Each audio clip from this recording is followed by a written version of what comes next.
Welcome back to Gil's Arena, presented by Underdog. Whoa, whoa! I'm merely a host, Josiah Johnson. We have yet to see Gilbert Arenas, a very tough Thursday for some. Oh, here he comes.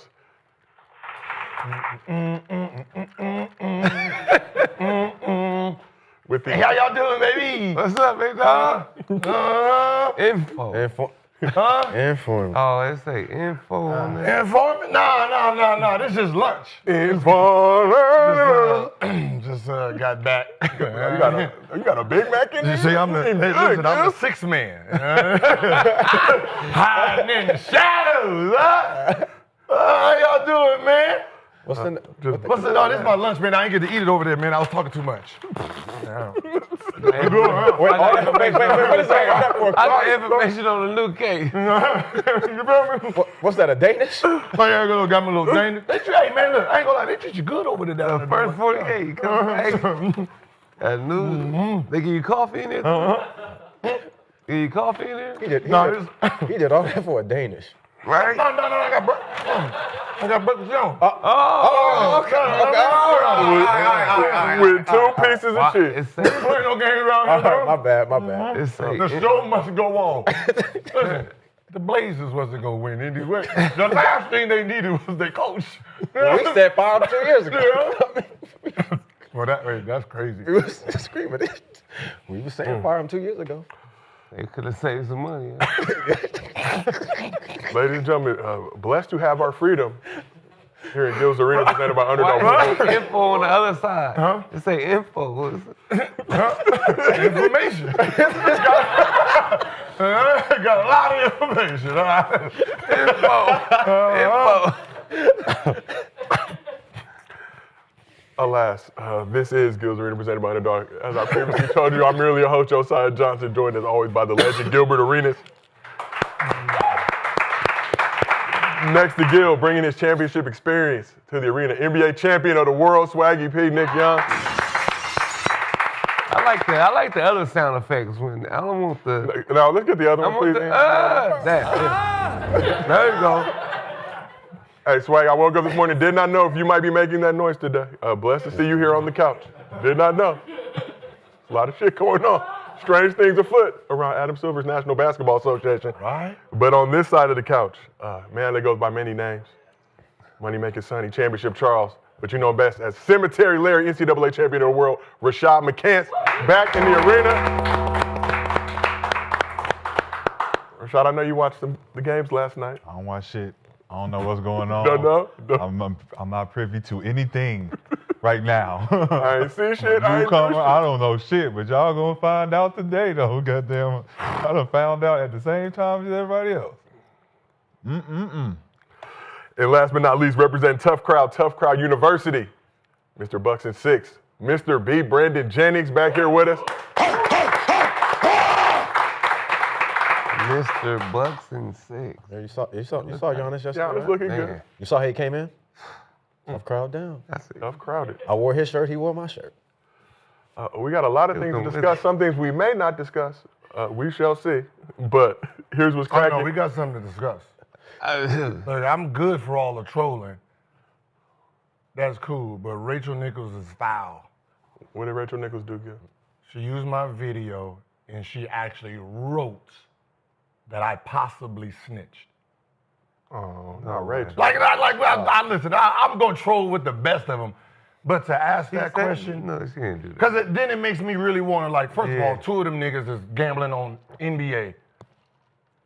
1 is throwing poker games and robbing his friends. Ain't got shit to do with me. I'm going to tell on this nigga. Wow, I'm going to tell on him if I got. You know what I mean? My case is all a whole bunch of Igors and Igors, right? And I don't like this, what's going on. I see the word mafia, Yeah, but the only faces I see is Negroes. yeah. Not Crenshaw Mafia. NBA. You know what I mean? It's NBA, like, wait a minute, hold on, man. Like, what's What's That's going on crazy. here? Y'all, what y'all going? What the NBA do to y'all? Brother polite. Brother. That's I had to brother think about it. knowledge. It's mafia, but it's just local You've black. been around brother knowledge. You've been Just around, local brother. black. Been around brother The knowledge. international crime bosses, blacks. Right. Okay. You need a face. They don't got jumpers. You need a face. You need a They don't got jumpers. None of them gave Kobe Like I'm 60. gonna look. I watch enough movies to know the last group you want to snitch on is the mafia. Right. Yeah. Adam Silver, you wasn't gonna open those arenas up as polling stations. Listen. I watch Dateline. They still ain't found people since 1947. We ain't seen them since. I like my YouTubing career. And we enjoy it as well. Blessed to be employed by the good folks over at Underdog. Whoop whoop. Woo woo. But we have Kwame some. still out? What? No, is Kwame still out? Because I swore I told on him plenty of times. Still, Like I know, like still in what I'm YouTube saying is, jail. like Georgia, like he's in your area. Just pull up. You gonna find something. Just pull up. You gonna find something. You gonna find him, his brother, one of them. Woo. Nah, you should have worn a D-Lo shirt today. D-Lo. Oh, I should have worn a D-Lo. No, but yeah. I don't have a problem with little D-Lo. You got a problem with little D-Lo. You know? I don't. Well, listen, That's my buddy. that's my My dog. guy. That's your That's my personal buddy. problem. My I don't buddy. inherit your beef. That's crazy. You know? Okay, that's cool. Unless you ask me to. That's cool. Man. But I should have wore that. You should have. I wasn't thinking on my feet. That's a good one. Yeah. That's a good one. That would have been a good one. That was a good one. Moving onward and upward, here's what's cracking in Gil's Arena today. Wemby put the league on notice with a 40-piece to spoil Cooper Flagg's NBA debut. Is it too early to put the alien in the Wim VP discussion for this season? Hell no. Sixers got off to a good start thanks to a 40-piece from Tyrese Maxey and a historic performance from rookie VJ Edgecomb. But is it time for the Sixers to move on from their former MVP? The process looked like processed meat. And the Knicks got their first win in the Mike Brown era. Are they the favorites to come out of the East this season? But before we get into all of that, as always, this show is brought to you by the good folks at Underdog. New to Underdog, use code GIL and get $100 in bonus bread or bonus entries when you play your first $5 entry, win or lose. Underdog's running a 40% boost today, so don't forget to add it to your entry. Underdog is available in most states, including Georgia, Texas, and Missouri. Support the show, claim your bonus, and start playing today with code GIL. And as always, if you can't watch the show with us on YouTube, we have audio versions available on Apple, Spotify, wherever you get your podcasts. So, yesterday on the show, we talked about MJ making his first appearance on NBA on NBC with the first installment of his Insights to Excellence series. During his interview with Mike Tirico, Jordan told a story about the last time he picked up a basketball when he rented a house during the Ryder Cup from the owner, who pulled up for a meet and greet with his grandkids and had Jordan shoot one free throw. Well, ex-user My Body Tutor dropped the video Wednesday confirming the story. Let's take a look.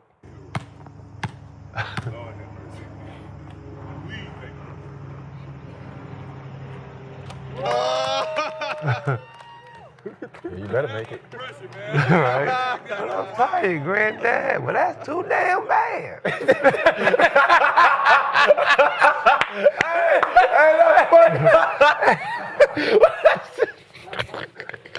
Now do the shrug.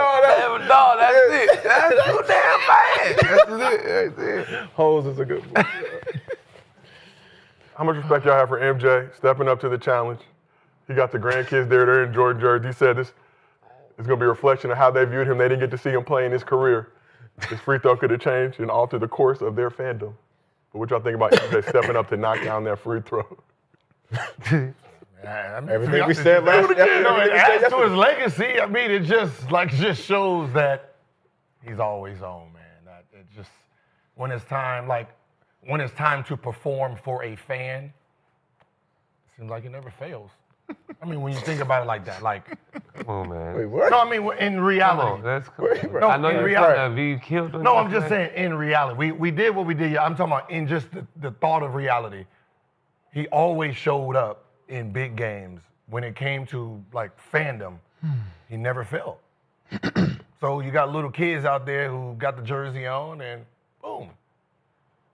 You can't make a free And throw. do we feel like those So kids you were would've missed it and coerced made it- into wearing Right. MJ jerseys? Like granddad just showed up with the jerseys, put these on, we're going to meet Mike. That's crazy. Mike, man. shoot If the he free throw like I tell you to. He missed that. What happened? You LeBron said- James. He shoot another one. LeBron is the GOAT. That black- All they gonna do is just post the one he made. LeBron James fans who would have been like, that's why he ain't. That's why he's not. LeBron ain't missed the free throw at 62. I don't know, man. LeBron got on Castaneda and was breaking a bunch of shit. So I think Mike sinking that motherfucking free throw kind of solidified. It does. It does You know, open being up for live discussion. and being on video. You can sync and show up. For the people who fans, I mean, we did see the GOAT. If we're gonna goat it and goat it, it's GOAT and goat it. Goddamn, he didn't brick a bunch of shit. It's swish. We are talking. But he shot it with his eyes open. Nets. Nothing but net. Close your eyes and shoot it. Man, he done did it before. The nostalgia. He done did it before. Goddamn, we're not gonna compare the two. Cause there ain't no comparison now. Goddamn. That's the saddest saddest about Sad- life. Like life. Life is just sad, bro. The saddest part about that is life. You see I how was just old saying, he Mike, look? just Like saying, he's Mike. 62. Like we know he's 62, but like that's the logo, and you know it's like, damn, he look old. Like I don't like that. Life goes on.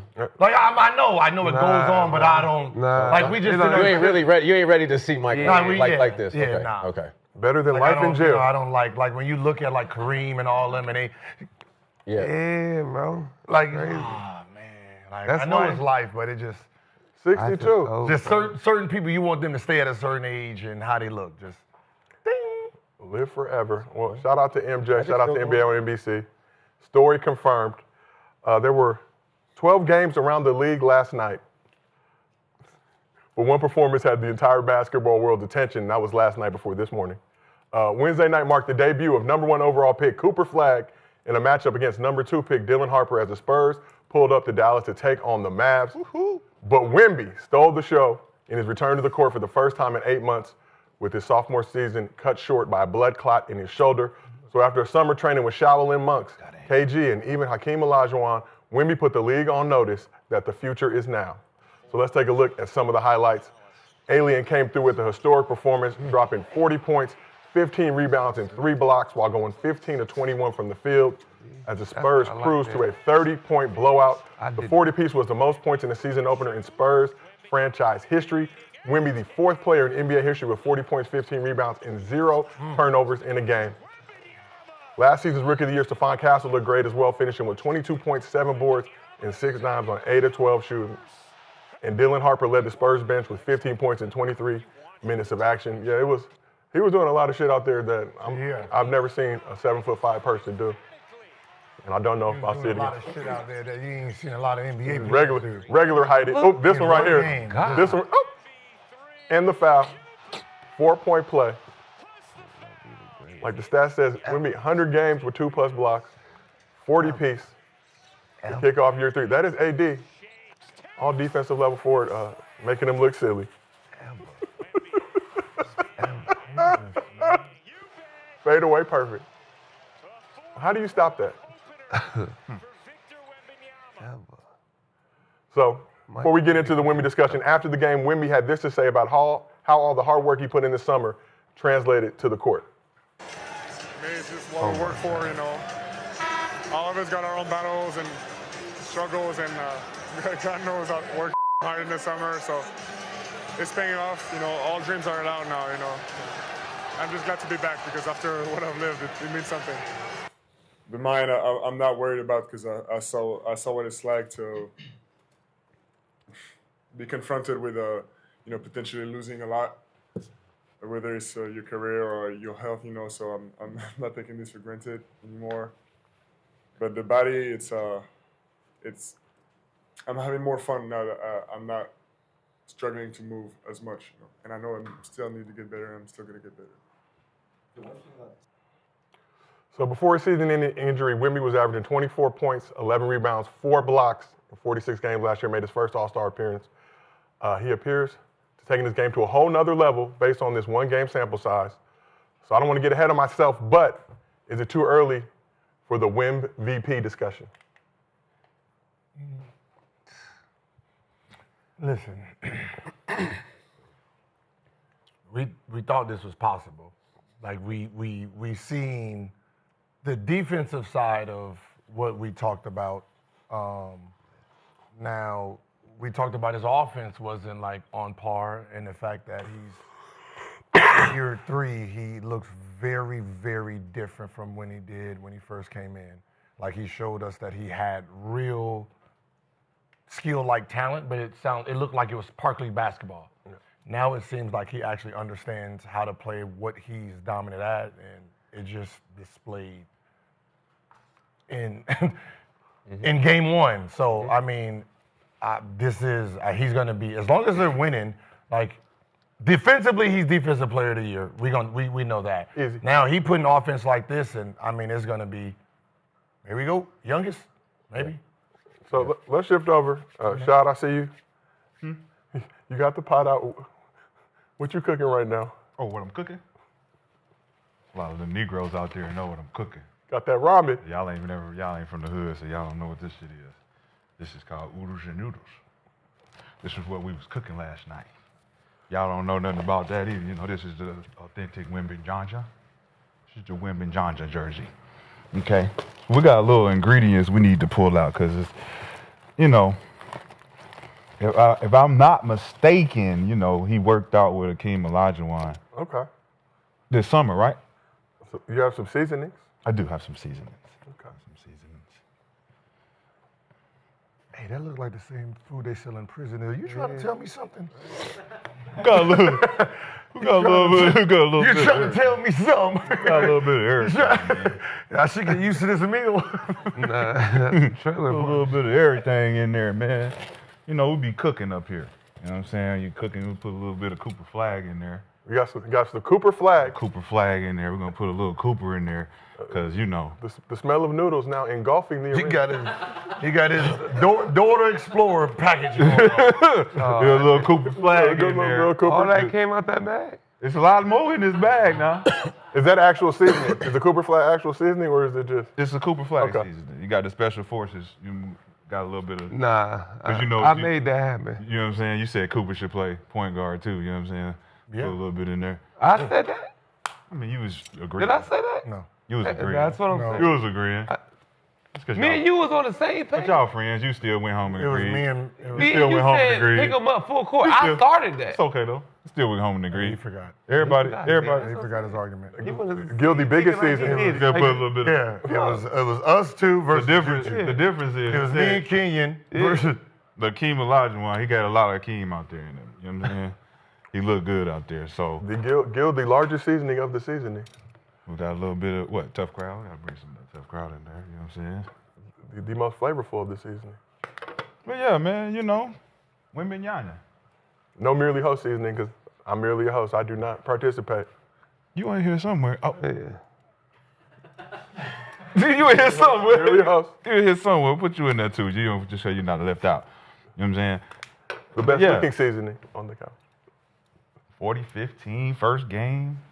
Everybody talking that Cooper Flagg shit. He felt some type of way. I think, you know, all of the alien fans felt some type of way too. It's who's the king of Texas? Who's the king of Texas? It's Wembanyama. Also known as Wamba Wamba. Man, we going with the Spurs. I'm rocking with the Spurs this year. So Rashad, before we continue, you were still a free agent. Had yet to elect a team, but after seeing Victor Wembanyama drop 40 Pull all and that 15, bullshit back. 3 blocks. Pull all that shit back in that bag. Put you back in the bag. Put you back in the bag. He was on your side. It was me. No, He ain't never on my Nick. Ain't never been on You my started it. side. It was with Cooper Flagg. But Cooper Flagg, it was Hey. with Cooper Flagg to know who. Nick ain't never been on my goddamn side. Ain't none of y'all niggas on my side. Y'all know y'all all. He actually was. See what happened? But Cooper like I Flagg said, started it. Wembanyama. You see, he talking like he on the monks. Like he got the monk shit with him. That enlightenment. He's saying different words niggas don't understand. He up there speaking shit. He's like, what you talking about? Yeah, he doing meditation shit. We talking to different shit. And it looked different out there. It looked like he been training with Hakeem Olajuwon. That's what it looked like. Hakeem watching. Olajuwon wasn't doing shit like that. But look, I want to say he's getting the game now, and I'm proud of him. You could tell he worked hard. He ain't no longer, I don't want to say because it's just the first sample size, but he's not a lunchtime baller no more. You called him a lunchtime baller last year. He The shorts are under the jeans, ready to hoop at any moment. Yeah. That good 30-minute window. He made varsity now. He don't need to hoop at lunch. He don't need to get sweaty for 5th period, 6th period. What? Yeah, I think I think this summer, like they said when he took that trip to China, I saw him with pictures with KG, working with Hakeem Olajuwon. So you could tell that he really wants to, be a student of the game. Yeah. I think when he went to China and, spiritually, I think that helped him out a lot. You could tell he got stronger. And you could just tell just his intensity. Yes, it's the first game, but you missed out on being Defensive Player of the Year last year because of injury. You come back, you work on your body, you make a statement the first game. He definitely going to be in a conversation for MVP, and definitely if he make the 65 mark, he'll be Defensive Player of the Year. So Yeah, he picked 3 guys. He did dribbling. He had Jamal Crawford. yeah, Jamal Crawford too. Yeah, Jamal. so, Oh, yeah. that's hard. He worked Yeah. on his defense with KG, and then he worked on his post moves with Hakeem. Right? And that was the point of my comment about Hakeem. Hakeem learned his footwork from soccer when he was 10. Yeah, and Right? So it was natural for him. yeah, Guys who don't have footwork, it's hard for them to pick this up. yeah, Wemby, Jokic, Joel Embiid, mostly all guards, right? DeRozan types, Shea, Luka, they can go to Hakeem because he can just teach them the moves. They already have the basics. Yeah. When you're talking about just pure athleticism, guys who just use athleticism, they can't pick that up because they don't even have the basics of it. yeah, Right? It's like, like Michael Jordan teaching jumpers how to jump from the free throw line. Yeah. Right? There's only a certain group, one-legged jumpers, that got that kind of. If Curry took his class, or anybody who jumped up, Dominique Wilkins, you can't jump off of 1 foot. That's a waste of your money. yeah. Right? So the fact that he went there, it was just like you can see it. Game 1, you can see it in preseason that he absorbed in a short period of time what he was teaching. Yeah, Hakeem is more beneficial to him than just like when Giannis went. Yeah. Right? Like it wasn't more beneficial to Giannis, it was more beneficial to Wemby because Wemby also played soccer. Yeah. growing up. So yeah. I do see a lot of Giannis. I can see how, the work ethic, how Giannis got stronger. You can see how hard he worked. I can see that he watched a lot of Giannis too, though. Who? For sure, Wemby. Oh, Wemby, yeah. Yeah. I mean, I promote being a student of the game. I think Wemby is just like that. I think every other player who goes and seeks out anybody else's tutelage wants to learn from the game, regardless if you pick it up or not. That's what you are a student for. You go and find out whether it is for you or not and whether you can put it into your game or not. And I just remember knocking guys for trying to go get it from over here. Let me go pick it up here. Regardless if I fall twice, get up 3 times, still gonna keep trying it. Because at some point when you do it enough, it becomes muscle memory. And when it becomes muscle memory, that's when I go out there and you start looking the part. Start looking like, oh, this shit work now. Because I've done it enough. It's repetition. You go and you study the fundamentals. And becoming a student of the game is most important for the students because you are going to learn from your master, your teacher. And if you can do that, you will then see that all the results of hard work, paying attention to the details, looking at why it worked for them. And that's why Kobe Bryant was Kobe Bryant, because he went to Michael, he went to Jerry, he wanted to study Elgin Baylor. He wanted to know the past. And when you can understand the past and why it worked for them, it can start to work for you. So Wemby is the first of many. I think a lot of other players, they want to go do it. They get knocked for it. Don't worry about getting knocked for it. Go learn. Go learn. Get off the fucking video game. Who knocks Get off the people for fucking going to 2K. train? Go learn. You're training. You're training. Who knocks people for training? For working out, trying to get better. Say what? You saying that like Speaking English, nigga? I'm just saying, you saying it like Fuck is he people knocking people for going like, if I go ask Gil, let's work out, that's a bad thing. If you think that you're not good enough to go work out with Gil. But having the maturity, Wemby, to reach out to Jamal Crawford, reach out to KG, reach out to Hakeem, that's obviously 3 guys you can learn a lot from. But just even at 21 years I old, mean, those are people that That's You what he gotta does. know, when it comes to just training and working out and improving your skill, there's skill development and then there's just working out, right? Most players just work out. They just think working out twice a day is me getting. Skill development is very different. Now, when it comes to skill development, you have to really break your game down to see where you need to improve and then improve on what you have. So Wemby, everything he's good at and he wants to improve in, he actually went to the people that he felt was experts in that field, right? The way his dribble style, if you think about it, and all the little tricky moves he likes to do, that is Jamal Crawford. Right? When you're looking about defense, he has Tim Duncan and David Robinson in his backyard, but he's a frail, skinny type. He plays more like KG. He goes to KG. He wanted footwork. I'm pretty sure KG told him, yo, go down to Hakeem to get your feet right. That's not my thing. That's his thing. So you can see the people that his game kind of funnels through go to the expert at it. Yeah. Him and Hakeem, I think, sat next to each other at the Final Four, if I'm not mistaken, at the championship game. Before they were probably chopping it up. KG had handle too. No, KG had him. KG had that, yeah. He was a one-on-one player. Yeah. So But to get it from Jamal, I mean, because like even last night you saw him. He having that thing up here. So He not working out with no trainers that don't know nothing about the game. He not just picking out random guys saying I'm on here and I got this person in the gym and we just getting shots up and come on, man. That's where the game has been regulated to. That's why everybody looked the same out there and that's why he looked different. You working out with just a trainer who passing you the ball and you just getting shots up. This trainer culture that we've seen. I mean, we've talked about it over and over again. So when you see that, it's like, all right, you see your game has not changed. Your game has not evolved at all. Somebody's game has changed in 1 year. Shit, come on, man. Somebody doing something right, somebody doing something wrong. I advocate for that. And this is maturity and perspective, too, like you said in his post-game comments. Suffering that blood clot in his shoulder last season, knowing that it could all be taken away from you. Obviously, he hit the ground running hard this summer once he was free and clear to start working out again. And shit, the Mavs bore the brunt of it. The regular season opener, 40-15. Yeah. It was, yeah. I truly believe it was that China trip though that set it off. Something different. I think it was a blood clot.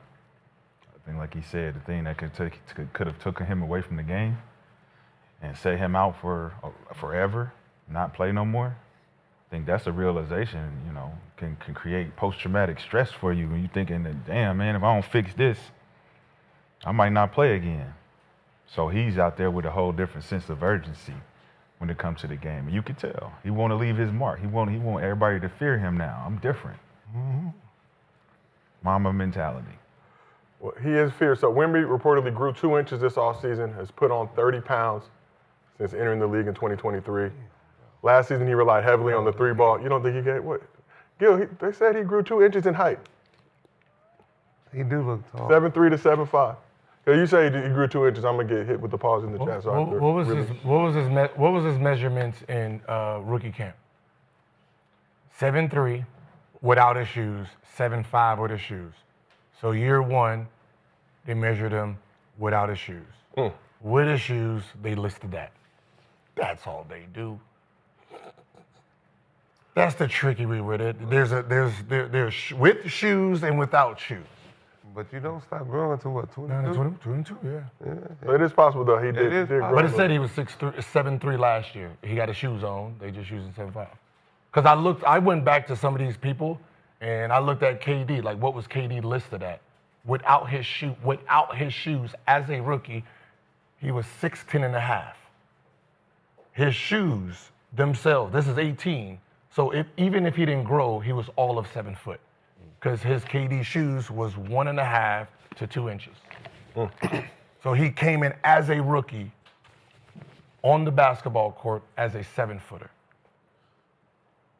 I went back to see. Usually it's guards like BJ. They don't want to use their shoes off height, so they use their shoes on height. Usually like 3, 4s, and 5s.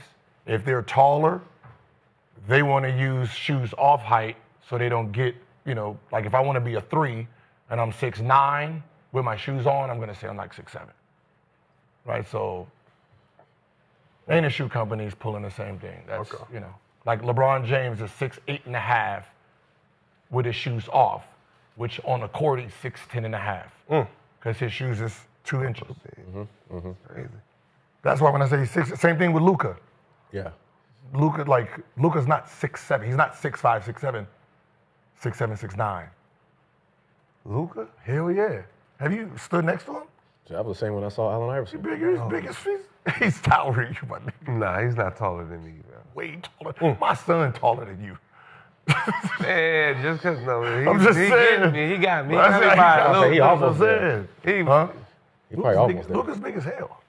So how are the noodles doing? I'm 6'7". Simmering. They're- I got it on low right now. Okay. Got to get the It's heating simmer. up. We just started. We just getting started. Getting started. And I'm sure it'll reach a full boil in just a moment. But back to Wemby. So like I said, last season he relied heavily on the 3 ball. Nearly half of his field goal attempts coming from deep. He only attempted 2 threes in this game. Took 21 shots. 2 of them were threes. But showcased a deep bag array of moves. And bucket getting inside the arc. You know, like last night about just basketball in general. I seen a lot of different stuff last night from some of the stars in the league that I really liked. But Wemby, for me, it's 2 people. That's probably 3 right now. That's gonna be MVP. Who are your top 3 for MVP right now? Ant-Man, that's my favorite. Okay. 40 piece in. Okay, I put him on the side, but yeah, okay. Because he's Adidas, so I fuck with him, man. 40. Ja, for sure. Ja. We will talk about You Demetrius. seen him last night? We will talk about Did you Demetrius. see him last night? Yeah, he back.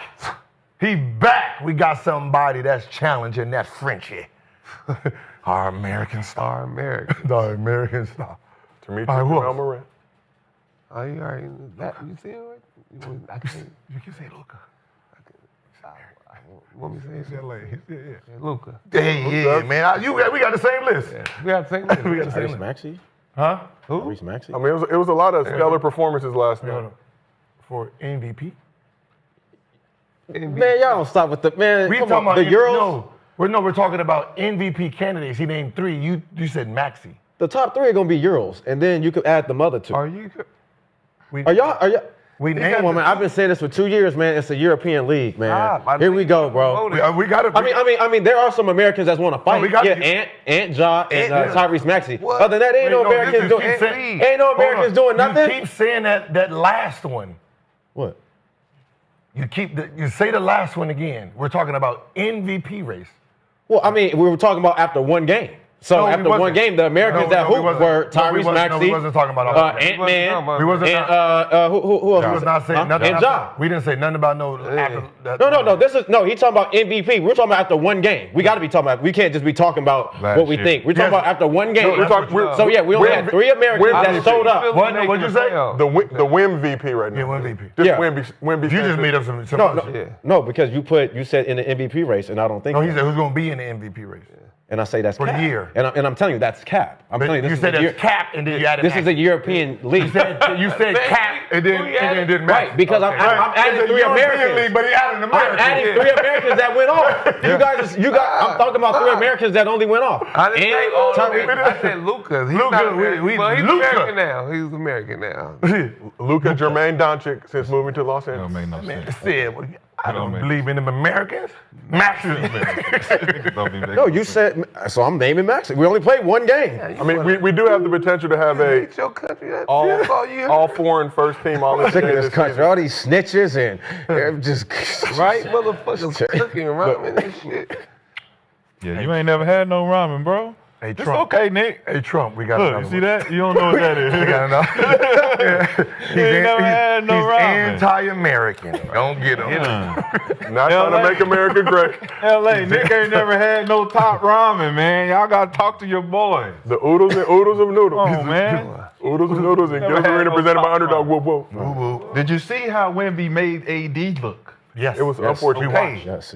Okay, nasty work. It was unfortunate. Nasty work. Cooper showed up for work and didn't show out. Sacre bleu.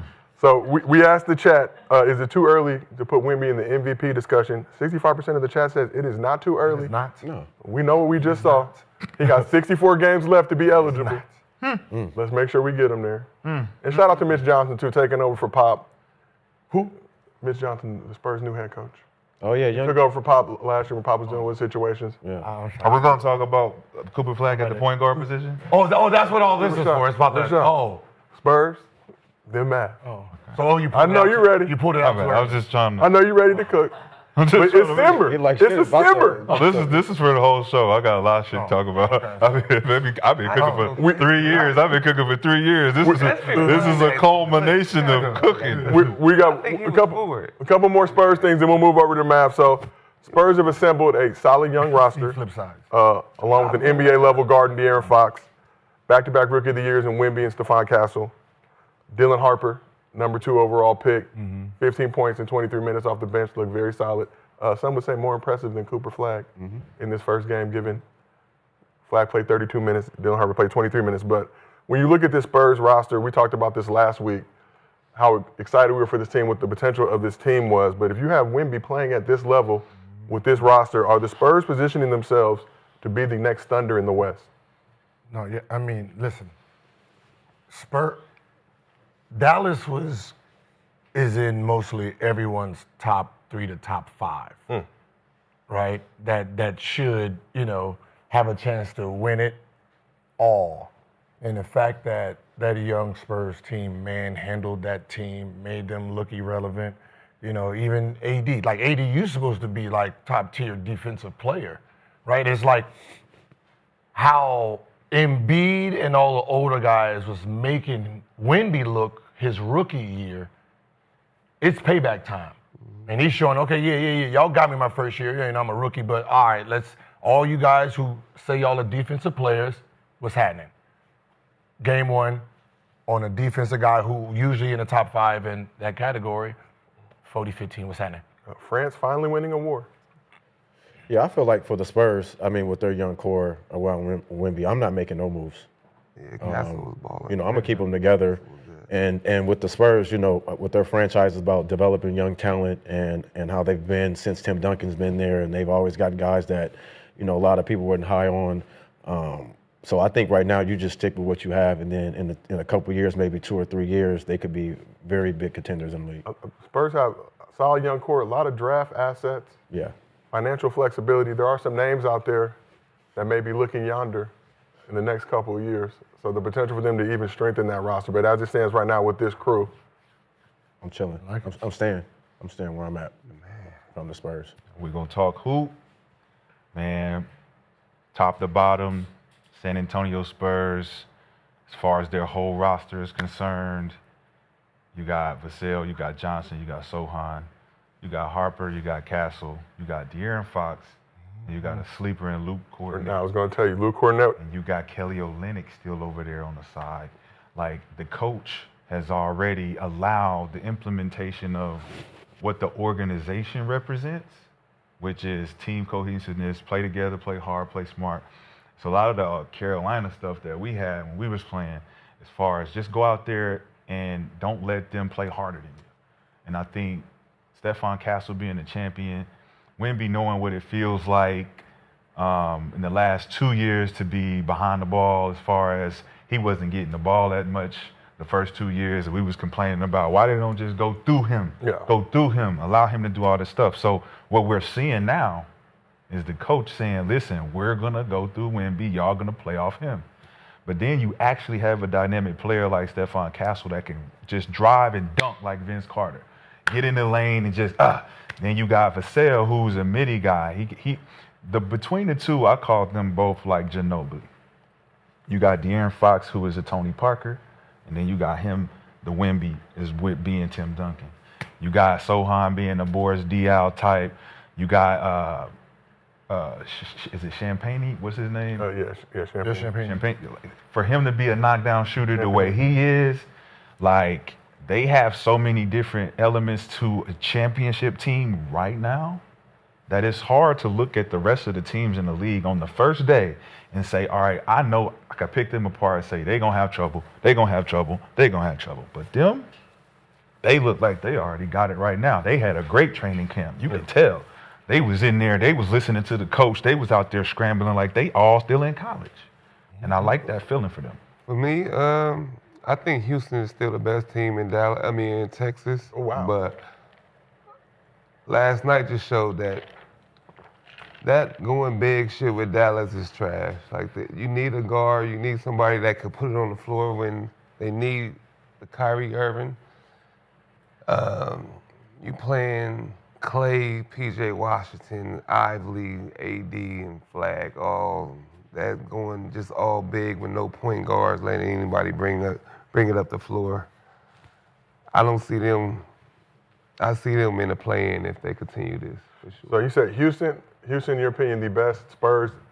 The best team in Texas. Spurs and next, and then Mavs after that, based off this current junction. Let's just talk quickly. De'Aaron Fox signed that 4-year max extension this offseason, did not play in this game while dealing with the strained right hamstring. But we talked about this a little last season with this young core developing, with a player of his magnitude obviously coming in to bring some veteran stability. How should the Spurs approach developing their young players with De'Aaron Fox running the show at point guard? That's what I was looking at. I'm looking at, man, you got Harper you just drafted, and the fact that who you going to bench, Vessel or Champagne? Like who comes off the bench when Fox comes in? Like I mean, you know what? At the end of the day, it really doesn't matter what the lineup is because you have Wemby back there. Yeah. Mm-hmm. Right, and I really believe that they will play the Spurs. The Spurs will play like Orlando did with Dwight. Just funnel everybody to Dwight. We can go 4 guards. It really don't matter. I'm back there. Just don't reach. Don't try to block no shots. I'll clean up everything. And it was me, Jameer, and JJ on the court at the same time. With Jay Rich. Right? It was, you know what I mean? We had lineups like that because he's back there. That's all. Don't reach. Let him shoot up. So with Wemby, you can go 3-point guards. You can really do whatever you want, but they have so much talent that's crazy. Yeah. I mean, that's what I said. You got Harper. You got Johnson. Like when Fox come back, one of these guys got to go on the bench. You know, Harrison Barnes probably would still be your starter. So, do you take your shooting guard and I guess? But we saw that last night several times in that game. Wemby only had 3 blocks, but several times in that game, guys driving the basket, shots they would normally take, saw Wemby creep up. Yeah. Flagg drive. He had a wide open lane. But but Gil, I feel like the Spurs is in the same position like OKC. They're gonna have to figure it out because they got a lot of young talent too. See, when you say young, the young like OKC young wasn't how they was portraying it. Your best player wasn't young. Yeah. Right? Your 5-man wasn't young. But were they the youngest team? Yeah, because now you got the bench. Right? You know, guys you're not gonna play. Right? So for the most part, they had enough older vets to balance it out. Right? You know, the Spurs, their best players are young. That's the difference. But the way they're playing, the way they look, I mean, you know, listen, I'll be surprised if they're not 4, 5, 6. For sure. But if they are 6, 7, 8, then it's just because of the youth. It ain't got nothing to do with that's what I said. That's what I give them. I give them another year. That talent's gonna turn over. For sure. They're gonna be dominant. If it ain't this year, next year they're dominating. And I'm rolling. Came in another year. When he gets his jumper and he really feels confident in that jumper, you got a whole another dynamic player. So, Shad, do you think that those estimations are a little Evaluating talent-wise, in comparison, if you're going to compare them to OKC, they got 11 legitimate players on their team. And if you're going to say not 11, say 10, they can go 10 deep right now. Spurs can go 10 deep. OKC cannot go 10 deep right now and give you a matchup with the Spurs right now. That's not happening. And that's just going off the first game, evaluating talent, who they got to play, They going to kill them. They going to kill them. And I'm talking even the matchup between Castle and SGA if we got to guard him. Okay, well, J-Dub there too. Yeah. If we got to guard that, line it up. But then we'll just put De'Aaron Fox. You're going to have to line that up. Okay, cool. Cornette, if we want to go big, let's go big. We go Cornette, Wemby. If we need to go small, we got Sohan, Wemby. We want to go They two like white it. boys with Wemby at the They three. like it. There's some We go dogs over there too in Cornet, OKC. Kelly. There's some dogs over there too. We ain't worried about them offensively. You can be a dog all you want to. You It's having an can be a argument dog. right now. You can be a dog all you want to, but we got killers. But You don't. they- We got killers. You got dogs. We got killers. What are you Them arguing? dogs got What champions. is- Them dogs got a What is ring. the argument? That's what's know. the. They better than OKC this year, you say? 100%. Oh, So, Shy, you saying that the current San Antonio Spurs are better Number than one. the defending They should come out, I think we're they should all- come out number one in the West. I think we're all for Spurs, so I'm trying to figure out what the argument is. I ain't arguing with nobody. Who's arguing? I'm making a so statement. you I got make him one. statements. Oh, so you got him 1, we got him 4 or 5. I don't know what y'all got. I wasn't listening. I said all, you said 4 or 5. all I know is I got them the best. After yeah. evaluating the first game, they don't know no other teams match up. That makes sense. And this is He obviously wasn't listening. He didn't realize we full strength roster all versus Spurs. full strength roster. There's a lot of games left to be played. Remains to be seen how many games Wemby will actually play this season. But let's Hopefully shift he over. plays 60, 70. We just need 65, and we rolling. But now let's shift over to the Mavs and what many consider to be the next great white American hooper. At just 18 years old, Cooper Flagg is the second youngest player to start in his NBA debut by 2 days behind LeBron. Was tasked with filling the void at point guard as the Mavs await Kyrie's return from an ACL injury. So let's take a look at how Mr. Flagg did in his first official NBA action. So Flagg got off to a rough start, going scoreless in the first half with just 2 shot attempts. He also had 0 assists in the first half while being the point forward for Dallas. Finished the game with 0 assists as well. Came out more aggressive in the second half, getting his first career bucket early in the third quarter. Finished with 10 points and 10 boards on 4 of 13 shooting. As I mentioned, the Mavs got 30 apiece by the Spurs, embarrassed in their season opener, home opener. But he did show some flashes in the third quarter. We'll be real. That's what he's supposed to do. Hit all 4 of his field goals in the third quarter, had 2 free throws in the fourth. You got to switch him now. Look at that. After the game, he offered these thoughts on his first career NBA performance. Your play tonight? Not great. I mean, obviously didn't play incredibly well, but got to move past it. Turn our focus and start getting ready for Friday. Did you feel like you were starting to assert yourself a little bit in the third quarter? Just trying to be a little bit more aggressive. Trying to assert myself a little bit, but just trying to take what was there. But I got to be a little more aggressive off the rip. Yeah, it's basketball. It's not always going to go your way. It's not always going to be perfect, but just got to adjust and be better on the fly. Yeah. So despite the subpar game, by his standards, Flagg was just the 5th Mav with a double-double in his NBA debut. Mr. Cemetery Larry, last week we showed a clip of Cooper Flagg being unfamiliar with your game. You are familiar with his. The noodles have been simmering. Flagg was a game low -29 in his 32 minutes of action. Excuse me? What was it? -29 in his 32 minutes of action.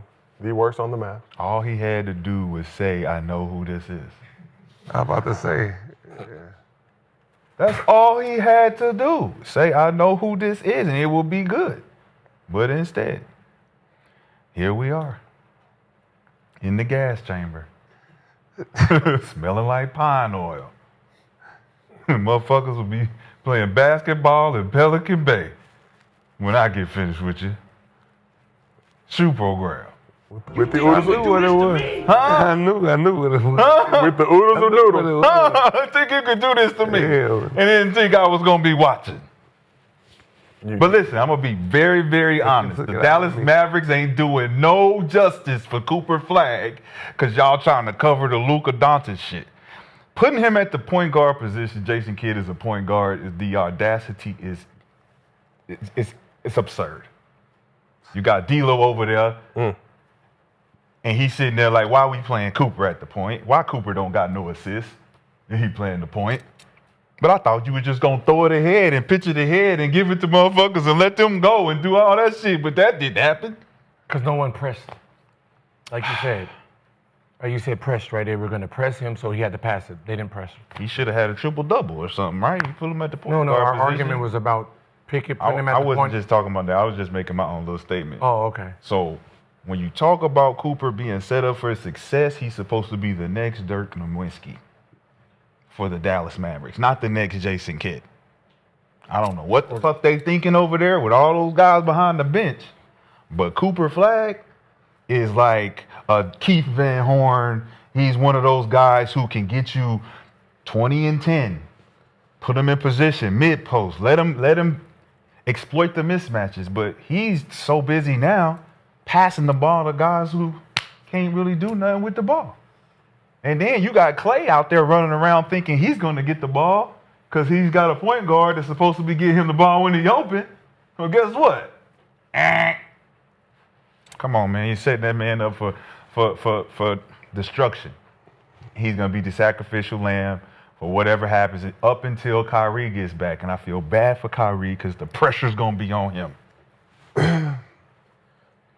So what I took from Cooper Flagg, I'm going to give him a C-. It was his first game. Of course, you're going against Wemby. He still had a double-double. But, I think he's going to be okay. You know what I'm saying? I don't mind him playing the one. Obviously, the game is changing. A lot of teams are going big. So it's something that Jason Kidd is probably just trying something different. With Kyrie going down, I'm sure that kind of messed up a lot of things that was going to happen this season for them. So putting him at the one, he's 18 years old. Same thing that happened in college. It took him a couple games to get adjusted. But I think he'll be fine. Yeah. And Flagg didn't obviously have all the pressure on him to initiate the offense. Other guys were getting the rebound and going and bringing the ball up the court. Yeah. Rashad, like you're saying, Jason Kidd putting him in his position. We saw it in the summer when he ran him at the one. Saw the commentary coming into the season. Similar to the Rockets, but I would say Amen Thompson a much better option at point guard than Cooper Flagg in the situation. You put an 18-year-old with that amount of pressure. Did he get ripped or something? I'm trying to be confused when y'all say don't put him at the point. Did he get ripped? Did he couldn't get the ball down the court? If you watch the game, did he not get the ball down the court? I think out of that group, he is the best dribbler. We can tell. He looks like he's the fastest player on the team. We can tell. So given my fastest guy who has better dribbling than everybody on there to push this break, you're talking about how tall is he? 6'10"?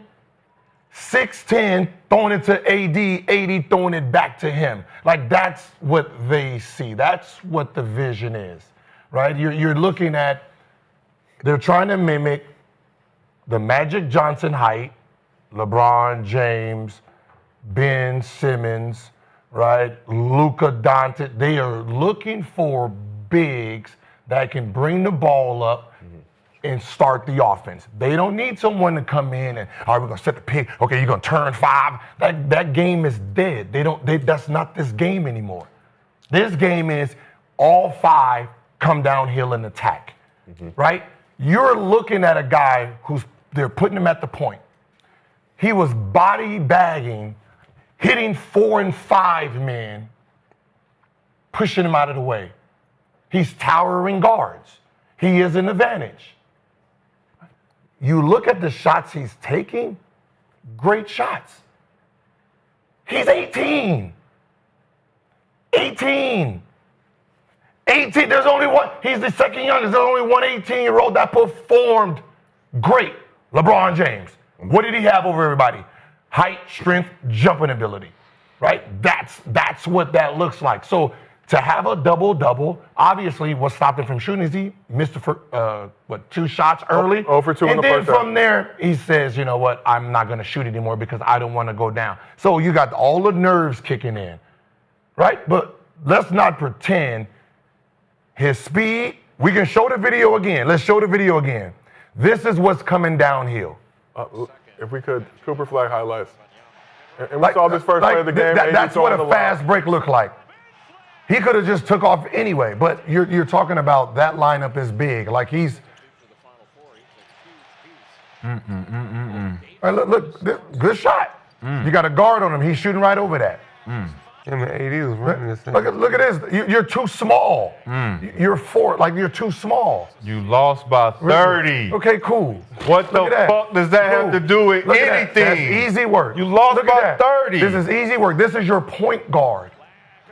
And that's going to be him every night. That's your point guard. This is what your point guard is doing. Why you won't him on him? But I'm saying that this is no different from when Luka was there. He's this big disadvantage to the what's in it. He's fucking 18 years old, man.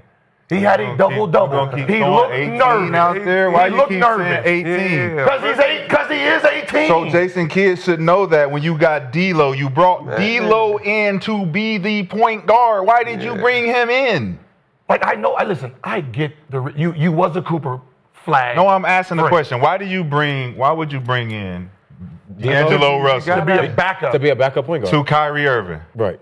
Kyrie Irving goes down. Right. So Does the backup not move to the fucking point guard position? if we want that to be, If you don't want that to be, right? So then what's the result? So then we're going to go 30-point blowout. You need another ball. Hey, how about handler out this? there. Is that the only result that I just tell me what other result I mean, yeah, happened? they won. I mean, yeah, they lost. They lost. By 30. But you're blaming the point So- guard position. Yes, you have to blame the whole setup of the whole game. Yeah. You watch the game and you say, look how they pressured him. He had 2 turnovers based on him not being able to handle the Full ball. court? Or you're just making that up? You watch the game. He had Yeah. 2 turnovers where he couldn't handle the ball, lost the ball, they got it, they I saw it. scored. I saw that. So you look at that. He missed Klay Thompson on 2 different occasions because he's not a point guard. He don't even see, he's not seeing the floor. What else you're doing with Cooper Flagg is you're taking him away from the basket because he's out now on the perimeter when he could be down on the block for offensive rebounding opportunities, for low post opportunities. All the things closer to the basket now is away, even for just defensive rebounding. Like the things that you're taking away from him, experimenting on the first game, when you, like, what are we doing? The same thing everybody else did. Why are we doing what everybody else did? We need our own identity. We got Jason Kidd is a Hall of Fame point guard who is established in Smart, this league. brilliant, right? Why are, no, obviously not. Smart, No, brilliant. no, he's not. No, I'm not giving him none of that What credit. did no D'Lo more. do last night? He didn't do nothing. He didn't Okay, play exactly. He point wouldn't have guard. did shit 6 anyway. points, 3 assists. He wasn't going to do nothing No, anyway. you know the funny part is because D'Lo you did- don't know visionary when you see it. They said the same thing about Magic. Magic came into the NBA. Did he come in as a point guard? No, they had a point guard. Norm he Nixon. came in as the shooting guard. Who was on his team? Point guard, Who else? a point guard, Was the Cap on his team? yes. What was He the Cap? came in as a shooting guard. Understand what I'm saying? Norm Nixon He was the came point. in as a shooting guard. They realized when he got the ball in his hands, it moved faster because he was faster than Norm. His vision, his speed, it looked different. So even though Norm led the team in assists the first year, Magic was right under him as a shooting guard. Then eventually they said, you know what? We're just going to go with Magic as a shooting guard, just bring in other guards, Norm got to go. LeBron James came in the NBA as a shooting guard. Shooting guard. They realized the same thing. On the break, Jesus Christ, the ball is better in his hand as a playmaker. He didn't have no That's assists what I was last saying. night. Oh, cool. I was saying where's it's that different mention? But you're talking about a guy who's scared. He's not going to come downhill and try I don't nothing. think he- This man did a bounce pass to a 7-footer. Why would I put him in? When, if this is game 10, we already know he's going to come down. Either he's going to take off or he's going to throw the lob. But he bounce pass. This is his first game. Why would I First put- game, you're trying to It's kill him different. off the first game. It's different for me, it's different between being a point guard and bringing the ball up. Like I said, I would want him to bring the ball up, but he don't need to bring it up every time. Fast break. It's good to have somebody that's another ball handler out there. Don't leave him out there with Klay, he's not a dribbler, PJ Washington, AD, and Ivory. You need another creator out there. Because he's out there thinking, I got to get people going, and you need him to be aggressive. You need him to be aggressive. To go full court, try to don't know why. dunk, shoot. No, listen. 20, I don't know why It's he his passing. team. I It's his team. think he got scared. That's what I'm Yeah, saying. but I don't need him thinking about trying to be a point guard. You need somebody like, even LeBron had what, Boogie? No, not his first year. Who the fuck he had? Yeah. That first year when he was a shooting guard, who Was it Jeff McGinnis? Nah, Jeff McGinnis got traded there mid-season. But even AI had Eric Snow? Eric Snow. Eric Snow? Let me find it for you. Nah, that was Y'all a player, trying to man. tell me that Cooper Flagg reminds y'all of Magic Johnson? But this for No. me, you was No, he for didn't pass Cooper the Flag, ball. the point guard last week until Until he switched. No, he switched sides. you He- was. That's why I, I don't was get what? like you was for Edman at the point guard and Cooper I was Flag. for Cooper Flagg Oh. at the point guard. I'm just Are you saying. smoking Yeah, dope Ricky or dog Davis. food? Until I said. Are you do dope or Then dog? you I said- went and got the Yeah, clipboard. Jeff nigga. McGinnis. What do Jeff- you- Because I said, McGinnis. you said, Jeff Nick, McGinnis, I right? get what you're trying to say. Jeff If you McGinnis. pressure, you was for him at first. How was I for him at first, nigga? All right, I'm just saying, rewind the clip. Yo, And but if what's you the wrong, difference what's gonna between him? I say I'm wrong. You say it now. Yo, but what's the difference between Say it him now. bringing up the ball So and we don't D'Lo waste bringing time. up the ball? Say it I'm now. wrong. Say it now. Nick? Yeah. Yo, what's the difference between Cooper Flagg bringing up the ball and D'Lo bringing up the ball? Just like Just when, starting off. nobody If they're starting to offer. Experience. So if Just it's like coming last down, night. boom, boom, boom. even like Zion. I got a better question. Here's a better question. Like Zion. D'Lo came in there to be the backup, right? So what happened in practice? He would have had to guard Cooper Flagg, right? They would have had to guard each other. You know, D'Lo can't play defense. So So I'm trying. So I'm trying to figure out. So is that what happened during his time? What happened? We know what happened, right? he had to guard that motherfucker coming down. They full got some speed. other people that can handle the ball. Watch out! They got a Watch out, little seems- D'Lo. it seems Is that what that sounds like? Watch out, little D'Lo. This for they- Nick Young. If they took a practice metric of D'Lo guarding Cooper and said, we're going to go with this, That's and then we're going to get our ass blown out by 30, and then we're going to keep this just because we seen it in practice I don't even think it was against D'Lo? It wasn't Cooper Flagg fault. I know. What the fuck are we talking about? AD got a lot of that too now. It was an alien that came into Dallas. Didn't D'Lo and AD play together Yeah. in Los Angeles? They had a good little rapport. I good- think that's a little bit of why they brought him to Dallas. And what happened? You got some experience Wow. together. Why couldn't he get and the that starting shit didn't do position? nothing. Because Why couldn't he they're get his selling first this part- 18-year-old. Why couldn't he get for the starting position? As you should. He 18. Why Why are couldn't you putting him at the point guard when he's not a point guard? Then y'all saying he running up like he LeBron. He's not. At what point did he get the ball and look like he was going to run the break like Magic or run the break like LeBron? Never. Shit, that first play when he missed that Never. dunk. When he missed that dunk. He wasn't. He didn't have the ball. He threw the ball to AD, threw the dunk. Shit looked like Man, LeBron. get the fuck out of here, man. We're not Shit. doing that on the highlight and people like we're gonna live the whole rest of this game like this off a highlight. 30-point blowout. Get y'all ass up out of here. All the whole crowd gone. What did we talk? We talking hoop or what we talking? I don't know what TV? you're talking about. We talking content? What we doing? I don't know what I you're don't talking know. about. I mean, Look, I watched the game. I can tell We you what did the too. problem. Talk about who? I can tell you what the problem is. Kenny and motherfucker problem- they said the same shit. The problem isn't. So that's where you got your take from. The problem is. They got they take from me. The problem. Okay. The problem. They got they take from me. Now that you're taking it right now, the problem isn't. Reclaiming. The problem isn't Cooper Reclaiming my Flagg at take. the point. The problem is Anthony Davis wants to play a certain position, so you have to play a certain lineup, right? Because now you can't have D'Lo ends. Who you gonna take out? Your number one, your 5-man, and Cooper Flagg is starting. Now let's make everybody else. You're going to start who? Clay? You're going to start P.J. Washington. At this point, why do you? So because Anthony Davis wants to play what position? Anthony He Davis wants to play the 4. So that means if Cooper Flagg has to start, he has to start at the 5. So Anthony Davis is the reason they have to experiment. What if 'Cause he even starts when- at the 3? Who? Cooper. P.J. Washington. If Cooper starts at the 3, Then where does P.J. Washington go? off the fucking bench. Oh, okay. What do you mean? Obviously they didn't do that. Did they? Obviously, they fucked up. They lost by 30. Derek Lively only played 10 minutes in the game. Discarded. You know what I mean? They probably was gonna lose by 30. But that's the thing. But see, that's the thing. It's you want to be the 4-man when you're only doing it for a few minutes, and then they're gonna readjust the lineup. That's the problem with this AD thing. Right? Because Kyrie's coming back. You're gonna have to adjust this lineup, and AD you're gonna have to play the 5 with Cooper Flagg backing you up. And you're going to put him at that point forward style. How does It'd AD be get more the like the Embiid and early. It was Embiid and Ben Simmons. They gotta You make got a 2 trade. defensive players back there. They gotta make a trade. Because I can tell you right now, how does Champagne That look is with nasty. Cooper Flagg guarding him? Dallas needs to make a trade. Look at that bench right now. It's only looking like this because Kyrie's out. If Kyrie's not out, if Kyrie's not out, we're not even talking. Yeah, we are. Yeah, The last Yes, we year are. till March. No, that bench. we are. That No, you got a few. You got a few.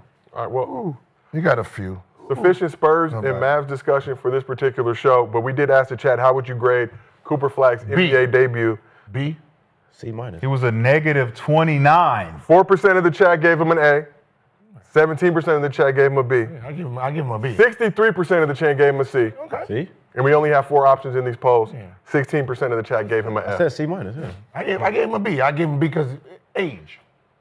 Negative I mean, 29. double too. Like No, at the end of the day, it's like okay, come then on, you're still able to get 10. Where's and the 10. curve at, man? Like, come on, don't do that now, man. This is the second youngest player No, in stop NBA doing that second history. youngest. Rookie is a rookie. Nigga, Rookie's a rookie. Rookie's a rookie Rookie's coming a in. fucking- Don't Hey, do no, that he's age bullshit. 16. It's his He's first only year. 16. He's only at 12. Hey, bro, he's 13, bro. Give him some grace. He's a rookie. He's 13. I mean, how many people come? How many people come in the league at 18? No, Gives not a a lot. fuck. You're a rookie. You're a How many rookie, people come in? bro. You're a rookie. How many people come in the league at 18? Cooper reclassed, obviously, Come on, bro. reclassed I in know high that's fine, school. but how many people come in No, the so I'm league at saying 18? he reclassed though. We're talking about high school 18. He did college.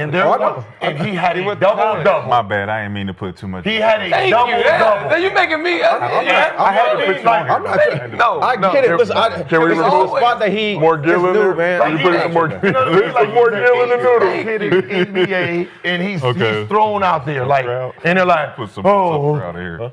You're putting some more I mean, he Gill still had and some a. more I mean, stuff. to be horrible, he said a double double. All we can do is the only person we can grade him to is When LeBron. you down, LeBron you better score. LeBron is an A. Yeah. This is a B performance. At this, it's only 2. If you A keep B somebody performance. in the game while you down 30, he getting a lot of garbage points. I can't Man. add that to a B. I'm Hey, sorry. because Woody got it in the third quarter and the fourth Man. quarter. And The third- after the game was Hold way on. out of reach. What? It's like they ain't been in the game. and garbage time, Eight, but y'all got- That's what in the I'm third saying. But it We can't- all getting that. So We all get We that. all getting No, that. You didn't. You crazy. For sure. You didn't get it. Yeah, For shit. sure. You was 18 and as a junior in high school. What you talking about? You don't know nothing about me. You don't know nothing about that. Let's keep this thing You moving. don't know nothing about that. Let's keep this thing 18. moving. He was 11th grade. 11. He was 11th grade. You had to fight to get more years.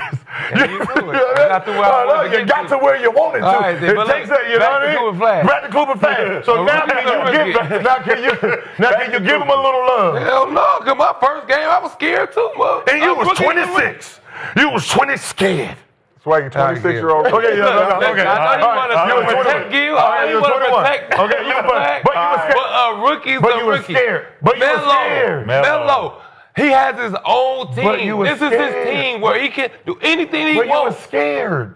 So why you not giving that to him and he's Shit, younger? if I was number 1 pick and I could tell your ass get over there, no, I'm not scared. But you know he's not gonna do it.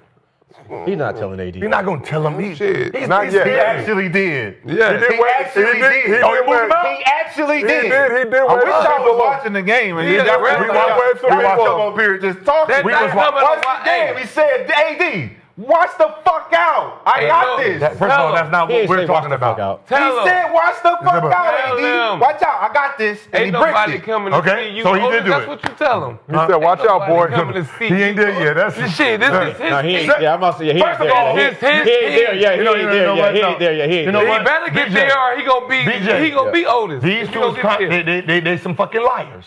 You remember when we was saying the same shit about Wemby his first year when they wasn't passing to him, and we was saying what?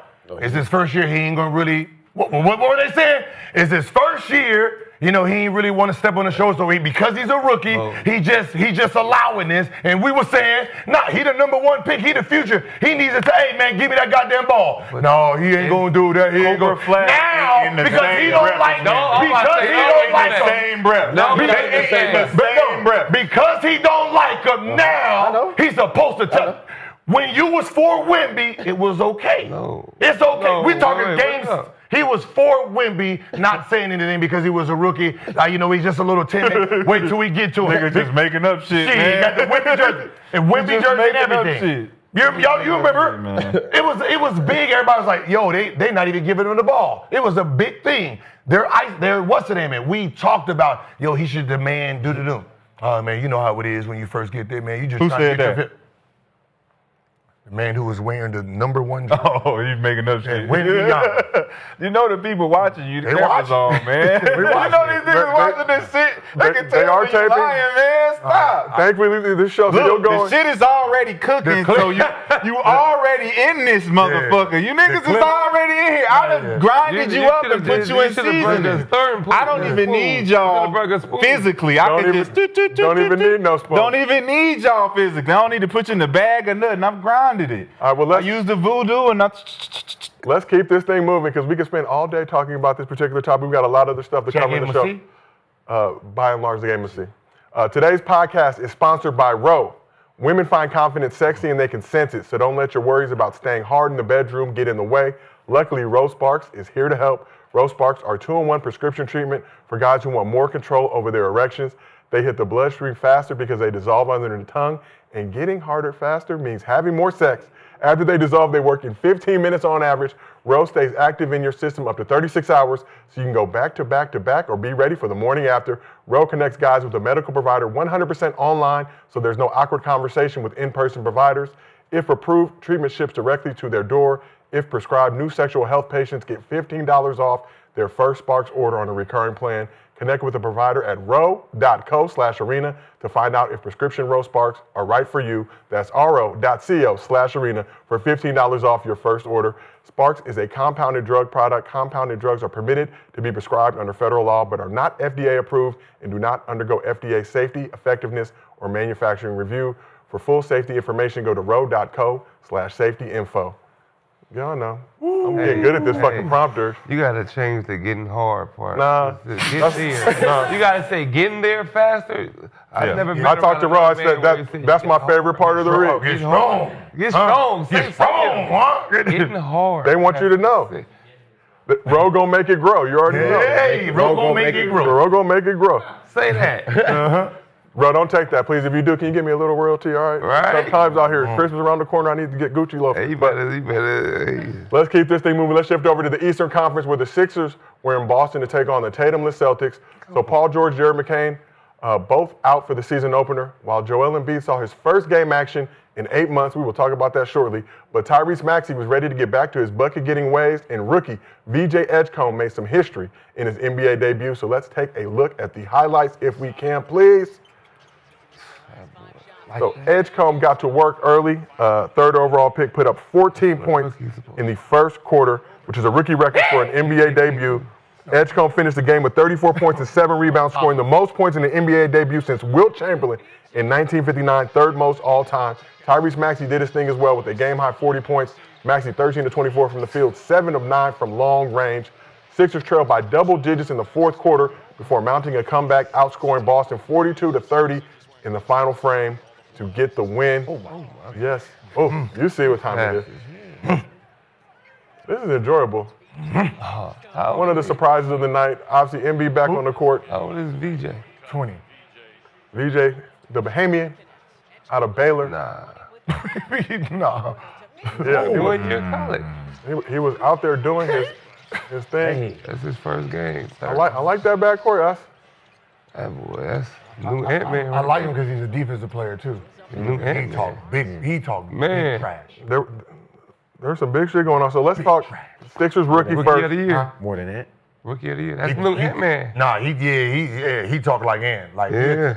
hey, you trash. Why you talking like he's one of those? Okay. Yeah, he's one of those. One of Okay. those. Yeah, he one of those. We did see the clip, that. him and Caleb Love going at each other. Oh, yeah. Yeah, it was very spirited on the court, but Edgecomb, Yeah. first player to drop a 30-piece in their NBA debut in the 21st century. I want y'all to really think about that. But how impressive was VJ Edgecomb in his NBA debut? Mr. B, we'll start with you. Man, he was very impressive. I know it was a lot going on during the draft. People felt like he should have went before Ace, but I think the Sixers got to steal, man. Sixers got to steal. He's raw, athletic, and I think him playing alongside with Maxey for the future, I think it's going to be great. I feel like they can move on from the process now with this backcourt and just start playing it for the future. But I'm really excited for this backcourt. I ain't seen a backcourt like this probably since Steve Nash and Katina Mobley. Kinda, maybe. Yeah, you say Francis. Steve Francis, yeah. Like when Edgecomb third overall pick, Dylan Harper second. You saying he could have went over Dylan Harper with that number two? No. You add him with the Spurs? No, Ace. What? Ace went lower. No, you're saying if he would have been with No, Spurs. I'm just saying there was discussion about If he would have been with Spurs. What? That what you're trying to say? No. So him and Castle Together? coming downhill, Flying like knocking on folks. But I like him here. I do. very. I like him here. I think it's better here for him. I like Better him here. here too. He free. Right? You got an offense that revolves around guard play now, right? Where even if your big man is there, because he is so dominant, they have to focus on him, and y'all get to go downhill. I mean, you know, even in Baylor, he looked like he was that dude. Watch him in high school, right? He played with Melo. He played with the Bahama team. Didn't No, he played with Anthony. They went to that what's that school in New York? No, with Cayenne? He went with Cayenne and Anthony. They played together in high school. Oh. Like Cayenne was younger. Oh. He was the older guy on that team because they came out here, played against like Braun as a sophomore or something like that. So watching him over the years. Long Island Lutheran? Yeah, Long Island Lutheran. Long Island Lutheran. He was No? in that game. Yeah. When he came, he was the starter. Yeah, that Sure, was, I remember that. Yeah, so just watching him, he's electrifying. Like, I mean, when you're talking about coming, is it Coutinho? Like backcourt, backcourt, Coutinho, like you're two talking guard about backcourt. like scoring backcourt. Yeah. Like even me and Larry was young, but we was 25-19. They different, right? You're talking about speed and athleticism, and he plays defense, right? So you got some real impressive backcourt here. I like it. I like that, his attitude, bro. He has that, like, I don't care, I'm going to go get it. He goes after it. No matter who's in front of him, first game, 30 ball, 34. 34. Rookie of the year, bro. Flipped over this side shot, watching VJ Edgecomb come out, third overall pick. Obviously, no PG in the game. No Jerry McCain. He had to step up. Paul George. I know what's wrong. Another knee, another ankle. Knee. Again? Dealing with some knee. Negro's getting old, but what do you think about VJ Edgecomb's NBA debut? Third most points in the NBA debut in NBA history. Most since 1959, Wilt Chamberlain. Took advantage of an opportunity. Man's down. Two men are down. Could potentially be in front of him because he's a rookie, which means his minutes would have probably diminished quite a bit if they had a full, healthy roster.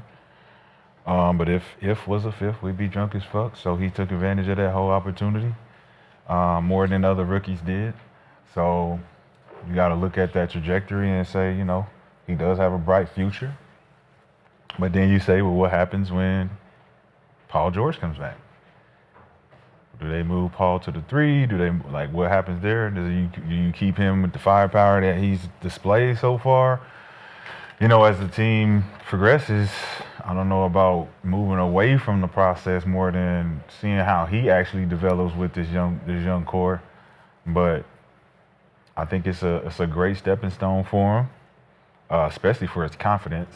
So you see what he can do on the floor. You see what teams like Boston can give him when he's out there. But he's got a lot of different people in his position that he's going to be going at and is going to be coming at him. So it's not like he's playing the four.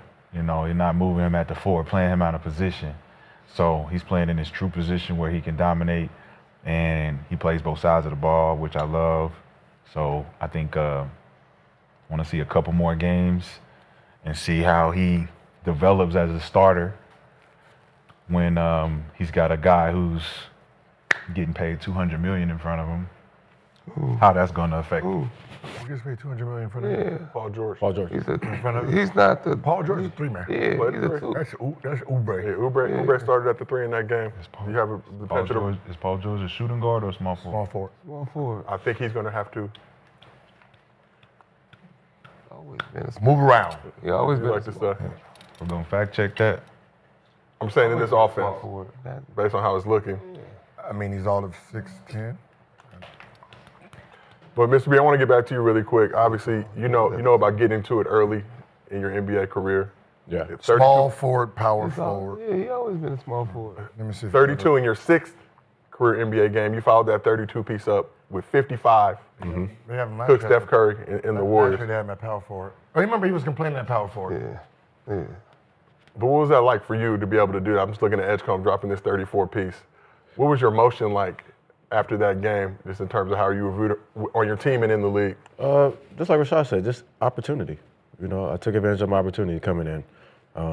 Spending the year up in Europe and coming in, not knowing where I was going to go in the draft, and went 10th and ended up with the Bucks. But just taking advantage of my opportunity, playing for a point guard like Scott Skiles, and he was able to let me run the show. So that's why we were able to have a very successful season that year, make the playoffs, got John Salmons in the trade, and everything else was everything else. And what was that feeling like after dropping that first 30 piece and then dropping that 55 right after it? Oh, it was great because I dropped 32 on Chauncey Billups in Denver back then, so that was great. And then he's having multiple things dropped on him now recently. Under the 32 pick. Yeah, but no, just a confidence boost, and then just a confidence boost of just knowing that I can run the show in the NBA. That's dope. I'm sure he'd rather have that 32 piece. Than He's a rookie that don't have as much pressure as compared to a Cooper Flagg too. So, and that's easier for sure to play with. You just get it to play free, shoot the shots you want to shoot. I was wondering who was Barlow, the Barlow dude, where he come from. Where is these people coming from? Andre Drummond played 4 minutes. Yeah. This nigga played 34 minutes. He took 26 shots. Man. That's not the impressive part. The impressive part is who's on the other end of that defense? White or White or brown, one of the two, getting that work. So if he has the confidence out the gate to look at them two, you athletic, but you're not this athletic, right? And I'm coming downhill. I'm coming at you. Against one of those two, we don't want to point one of them two. You ain't seen him yet. But one of them two. But one of y'all You ain't seen him yet. So, You ain't seen him yet. So if that's what you're doing already, and taking 26 shots opening night. As a rookie in the National Basketball Association, one, you're not being rewound back. There's no going backwards for him. Okay. Right now, him and Maxey, they're going forward. Yeah, for sure. I mean, listen, Embiid, if he come back healthy, obviously they're going to readjust how they play the game. But right now, Embiid is just going to be out there trying to figure out how he's going to be part of, So it brings me the game for now. Brings me my next question. So Edgecomb 26 shots in that game. Tyrese Maxey 24 shots, 40 piece. Yeah. They combined for what? 7 of 9, 74 points combined. Yeah. 7 of 9 from 3. Yeah. We've talked previously about the direction of this Sixers franchise, where it needs to go. You have Embiid, former MVP, but you have Tyrese Maxey, who's come on strong. So, question for you: has Tyrese Maxey officially taken the keys as the Sixers' #1 option? I think, based on that first game. Hell yeah. Yeah, he took the keys. He looked like somebody's trying to shake him too. Right? I'd rather give it to. I ain't gonna lie. I'm giving it to the young fella. I'm giving it to the young fella. What is these right here, man? These looks like some nice little keys in your pocket. Maxey out there like Kobe Shaq back in the Tyrese day. Maxey's team. I mean, Embiid can only go 20 minutes. He got one knee. I mean, last night he played 20 minutes. What do you have? 3 We're going to talk Embiid in a second. Like that. So, man, it's time to get the young fella the keys. I mean, you saw what he did last night. I mean, he's available. He got other young fella with him now. So I would just build between those two. Shad, you agree with that? You ain't really got no choice. I mean, what other options you got? You got 2 guys who are hurt, who are all NBA guys, past MVP. These guys are going to get aging. And who you got left? Got to give it to somebody. You're going to definitely give it to Tyrese Maxey for sure. He's always had that energy about him that he's ready to do it, but having another emerging star to come in, I mean, it's no brainer for sure. Yeah, for sure. I just don't want people to start trying to break them up. Give them a chance. Don't let young fella grow. I don't want to be that, who team is it? Like they do Brown and Tatum all the time. Just let them grow. So that's obviously a very premature conversation. 1 game sample size, but Edgecomb looked great in the preseason. I think had 26 in the Sixers' last preseason game. Comes out here now, and the real thing drops 34. And the thing is, they both better scored. I mean, not both better, but they're combined, they're better scorers than them two. So let's talk Embiid a little bit. Embiid was on the floor as well, first time since February. Appeared in just 19 games last season while dealing with various injuries, including a knee injury. Process looked like processed cheese. Finished the game with just 4 points on 1 of 9 shooting, along with 6 rebounds in 20 minutes of action. So when you look at this, obviously, Sixers are named the process. Embiid nicknamed the process. How concerned should the Sixers be with Embiid's performance in their season opener? You wrote that question down. To ask you, Gil. To ask you me. on OnlyFans right now? What you doing? Okay. I'm gonna get out your business. Oh. Yeah, Why would you do that? Because he seen like it's a short, and it's seen the person that's here. Like, why would you do that to her? He got Instagram up, ladies and gentlemen. Gil, man of the people. Hey, man, but look. Free right now. Now on this lovely. Now, what I'm saying is, you should have asked that question first. I don't want to tell you how to do your job, but I'm just saying. You do all the time. Your rookie scored 34. Your other star scored 40. And they did. Do you think that they give a shit about what they Embiid look like? Him out of here. They tired of that question. That's like cheating on your girl, babe. And she ain't say nothing, but you know she looked in your phone. Right. It's tiptoeing time. Right, Embiid don't want to cough in that locker room right now. Hey, Rook, what's up? Go out. He started limping. They go, hey man, go home. They looking for something at this point to send his ass home. I mean, they can see this could probably go down as one of the most exciting backcourt. Right? Like this is a dynamic backcourt. Like really, you got speed shooting. Really fast in shooting. Then you got really fast jumping and shooting. Like you got all the elements to dominate. Like this is to dominate a backcourt. For real. Yeah. Okay, understood. But it's fun, bro, and it looked fun. Like I mean, this is like when Fox comes back, him and Castle, right? This is this group. And it's in the East too, so they're gonna definitely be able to do some damage. Yeah, that's dope. Herein lies the problem. Garland and Donovan. Herein lies the problem with Joel Embiid. Former MVP signed a 3-year extension with the Sixers that doesn't kick in until next season. As a player option 2028. I'm just saying it's a lot of. Why do you? A lot of bread. I'm a I'm student of the game and a fan of basketball. What I'm saying is, did you read any of the articles from Philly? Gil, I was born in Trenton, New Jersey, just a stone's throw away from Philadelphia. I have love for the city. city. Did any of them say, man, we need to worry about it? No, they praising what they seen out there. Some things you just focus on the good. We're not looking at. Yeah. Right, we're looking like Lakers.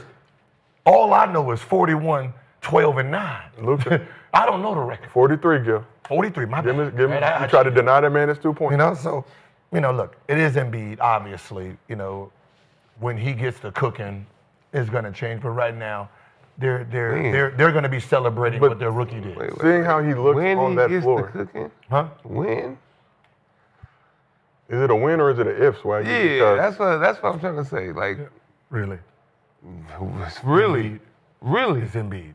It's Embiid. That's what I'm saying. It's Embiid, bro. You know he's going to have some 30, some 40. That's his Embiid stories. Yeah. I mean, he's an American. I know Philly, Tyler. He's an American hero. He is an American hero. I like him. Olympic hero. That's the goal. I'll take him over Aiden. He ain't get a shit. You took him over Aiden? What? Take him right now. You say he didn't give us what? Huh? You say he didn't give us him what? over Aiden. Right Former MVP. He didn't do nothing in USA? It's all Steph Curry. No, that was that last game. We got by Jokic because of him. Yeah, he don't talk did his about that, part. man. Reminder, he contributed to his Yes. country. But like, Joe, did you bring a bowl? you gotta. Nah, you know, I'll just eat it straight. Y'all not You sure? tired of, like, talking. Everything about Embiid is always negative. Like everything over the years it's been negative about Embiid.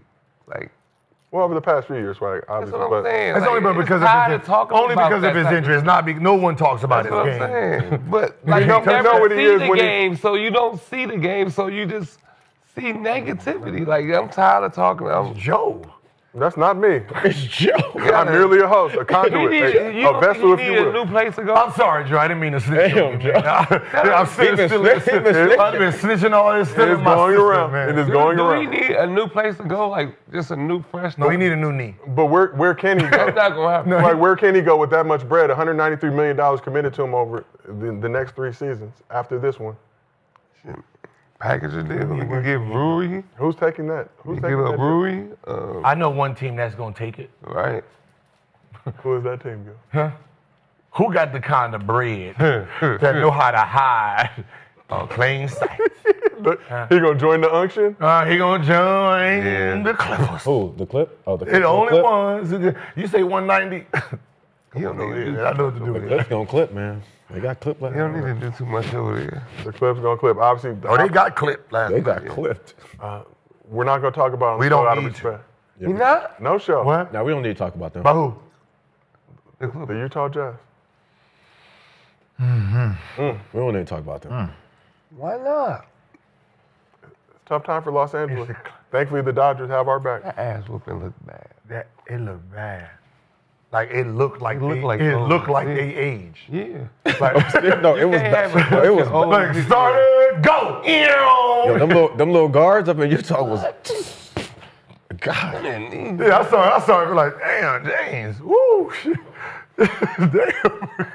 Bradley Beal, 5 points. It looked. They look. He played all defense. Well, let's shift You know what I'm to saying? Is that what they were doing out there defense? Seemed like they was running up and down. 24. let's shift to more positive. Show up and get your check, man. Yeah, run up and down a couple. Like I get $2 million for the day. I never felt I Run never up and felt down. sorry for older players What? until you seen them all together. Yeah, they Like- can't be all together. Like no one looked young. They just can't like, be all together. It gotta be one old and the rest young. like Yeah. even Collins looked old. Like damn. They took all the Just ice. They took hanging all the with ice from Utah. Like, give all the ice back. All the ice bags. Just hanging with them, but let's keep this thing moving. Grizzlies and Pelicans tipped off their season Wednesday night in a game featuring the top 2 picks in the 2019 NBA draft. Former AAU teammates Zion Williamson and Ja Morant facing off. Both players entered the season opener with something to prove, and they both did their thing. So let's take a look at the highlights if we can, please. So Zion led the Pelicans with 27 points, 9 rebounds, 5 dimes, and 5 steals. 33 minutes of action. He was 10 for 21 from the field, while 12 put together another dominant season opening performance, leading all scorers with 35 points. Ja was 13 of 20 from the field, 7 of 8 from the line. So Ja averaging 31 points in his 6 career season opening games. It's the highest all time with a 5-game minimum. So Pelicans were up 11 at the break, but the Grizzlies went on a 27-6 run in the third quarter to take control of the game, outscoring the Pels 41-22 in the third frame.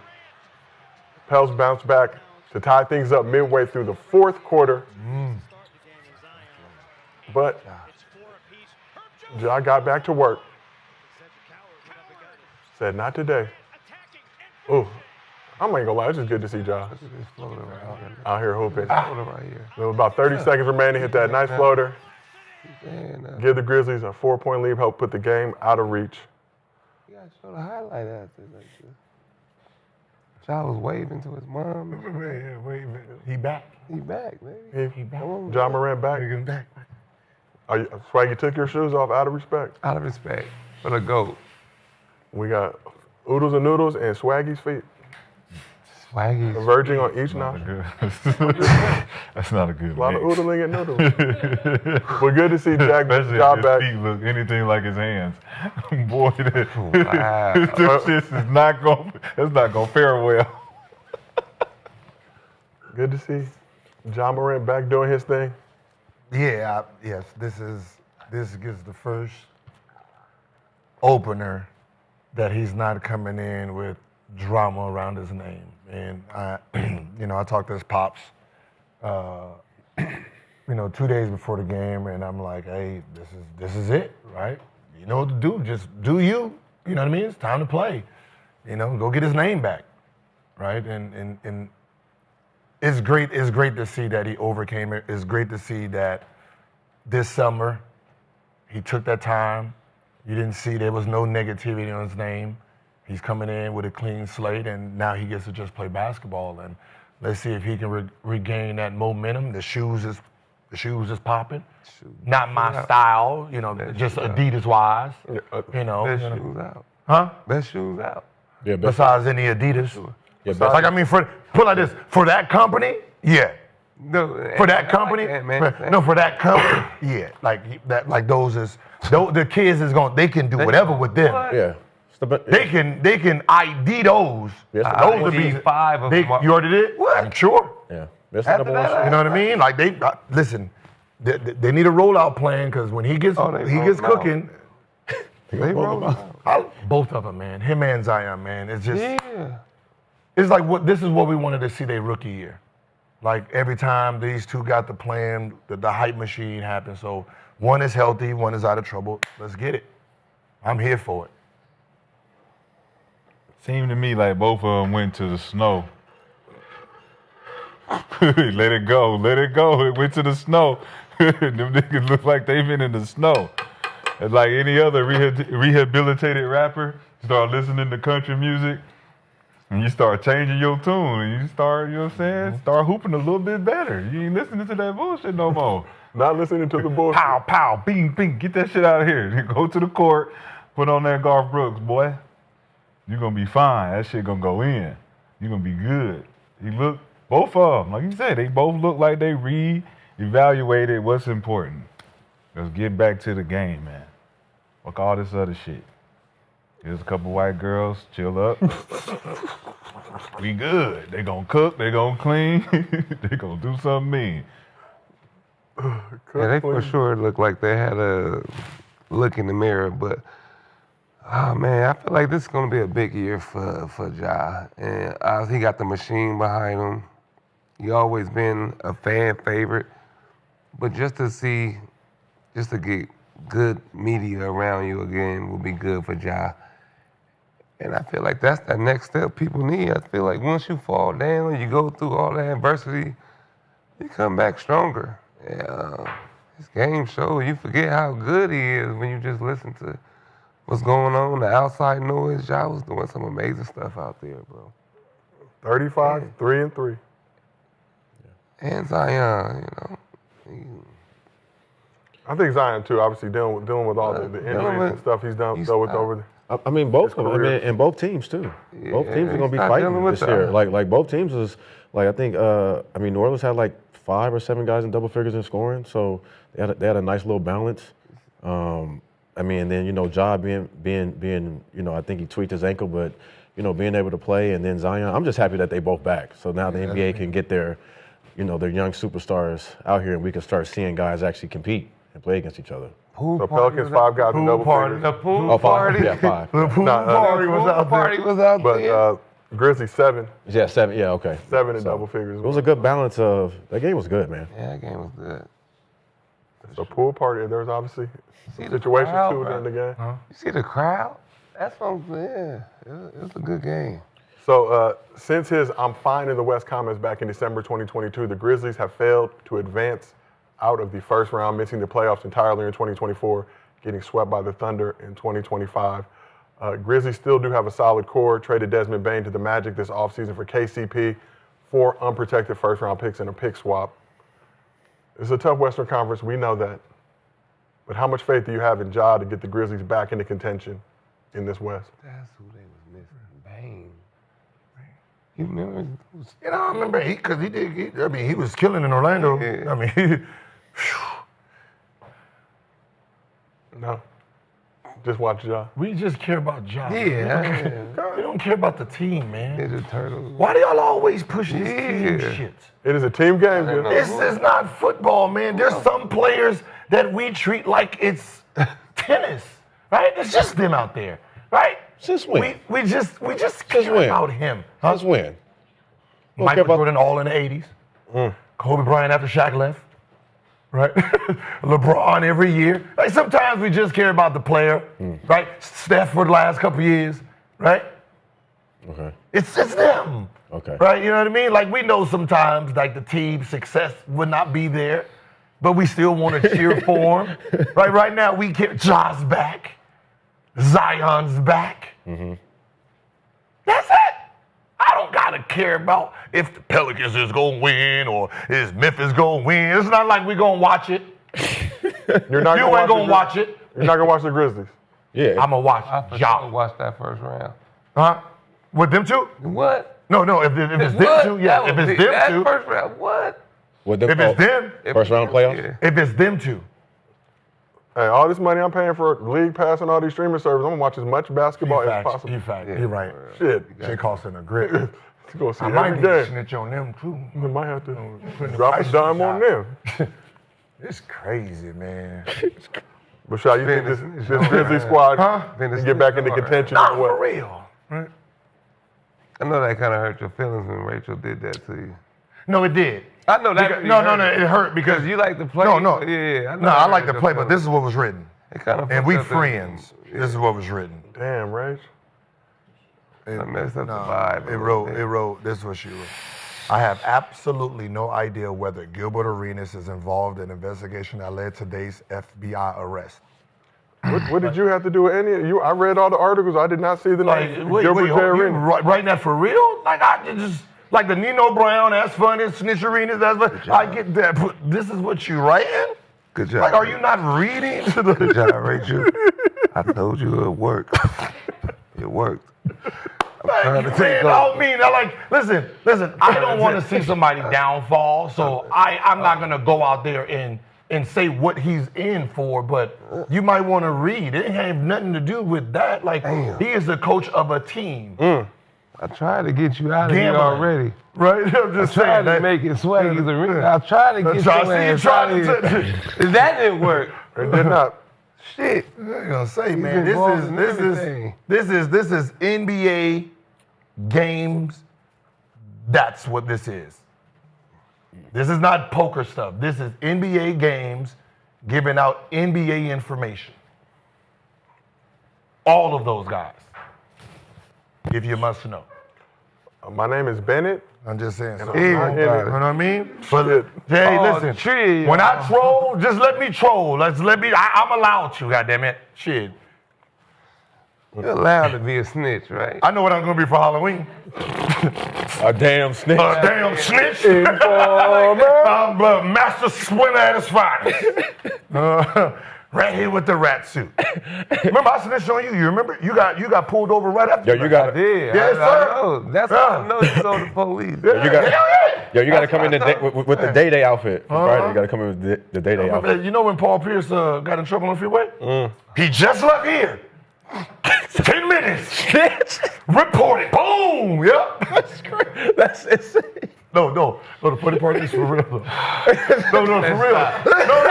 No, dead serious. That's what I'm saying. I was here. Dead serious. It's the same police. And I was like, yo, was he drinking here? What the fuck? And it was like, no, it happened too. They was like, oh, okay. I'm like, God damn. On a Tuesday. It's the same police. The same police. You can always dress up as me. I was a snitch too. I snitched, so you can always dress up as me. You was a snitch. Yeah, I snitched. You too big. I was one of the first snitches. You look like the Ninja Turtles. He look like the Master Splinter. Master Splinter, yeah. Come here, motherfuckers. I'll tell on the nigga quick too. Shit, I'll Charles and White you little niggas. Ain't nothing bring me more peace than the nigga behind bars. Take all of them. Oh, boy. Shit. Ladies and gentlemen, this is Gil's Arena. Just because I'm quiet don't mean I don't know shit. Presented by Underdog. Motherfucker keep pushing my buttons. Keep pushing the button. Quickly back to the discussion at hand. Brings me more peace. Nigga But speaking behind of, bars. I thought Rozier got cleared. No, he did get clear. He cleared. you, and you. No, but what I'm saying is, I thought he A did. person of interest. I mean, it shifted. He was available to play for the Heat. Did not play in that game. Or did the NBA clear him? He was. Malik is cleared, right? Yeah. Okay. Malik is clear. For the time being. Malik, like, don't say my name. I know. Don't say my name. I'm not. Back to the No, I said basketball. that's why I said I really feel his pain because like he got penalized. Like he lost some money because of it. Yeah.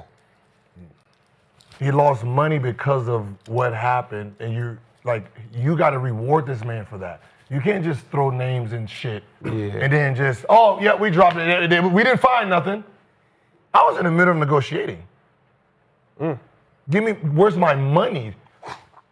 Where's my money? I was negotiating in the middle before you did this. You have to pay for this.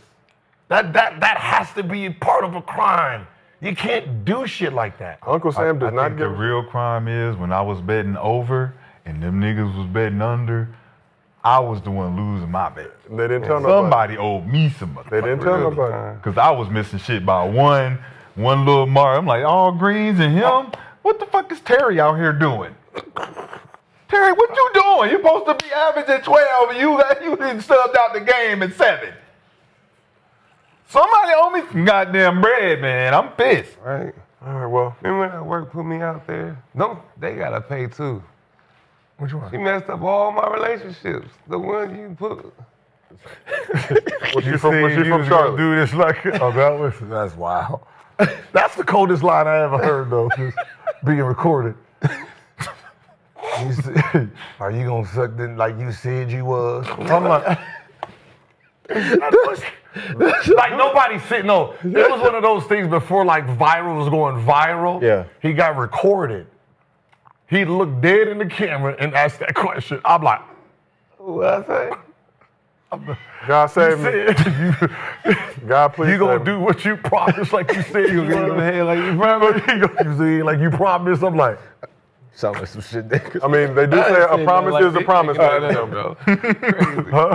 I was like, nah, you crazy for that one. But Let's move on, if we can, please. Let's go back to the Eastern Conference. Cavs and Everybody Knicks needs to go met in there. Madison Square Garden in the first game of the Mike Brown era, what many consider to be a battle between the top two teams in the East this season. New York was looking to build off their first Eastern Conference Finals appearance in 25 years, tasked Brown with getting them over the hump after shockingly firing Tom Thibodeau this offseason. Knicks were 0-4 against the Cavs last season and were without Josh Hart and Mitchell Robinson, while facing a Cavs squad that was without Darius Garland, Max Strus, and DeAndre Hunter. Cat was also listed as doubtful with a grade 2 quad strain, but ended up playing.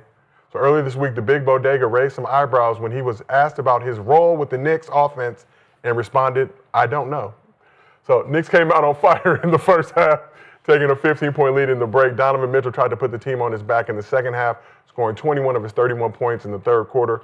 The Cavs evened things up after 3, but the Knicks went on a 14-0 run early in the fourth quarter, take control of the game, get the dub. OG Anunoby led the team in scoring with 24 points. He also had 14 rebounds, 3 steals. Jalen Brunson added 23 points and 5 dimes. Towns put up a double-double, 19, 11 rebounds. Deuce McBride, big off the bench with 15 points. So giving his starters a heavy workload was a staple of the Tibbs era. Mike Brown employed a different approach. 11 players seeing the court in this game, 10 playing double-digit minutes. Knicks bench was last in the league at nearly 22 bench points per game last season. Bench came through with 35 points in this win. So, Shad, we will start with you. Biggest takeaways from the Knicks season opening win over the Cavs? First things first, it's going to be different for Jordan Clarkson specifically to try to find his way with this team. I didn't like the way that they play him. He's going to be in that kind of that gray area trying to figure out where he's going to get his shots.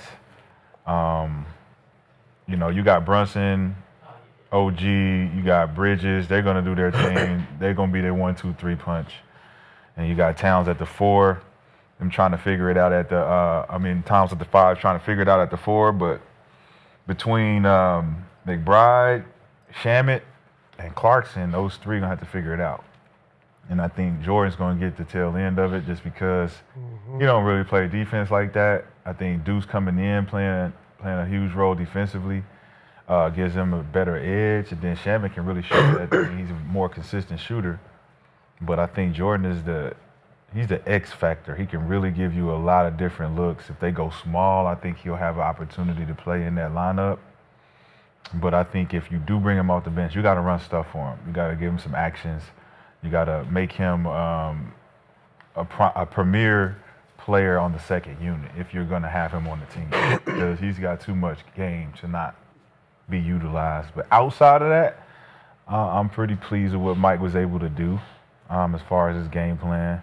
But I think Karl Anthony Towns is still justified to say, he don't know what his role is on the team as far as what he did last year and what he was able to do.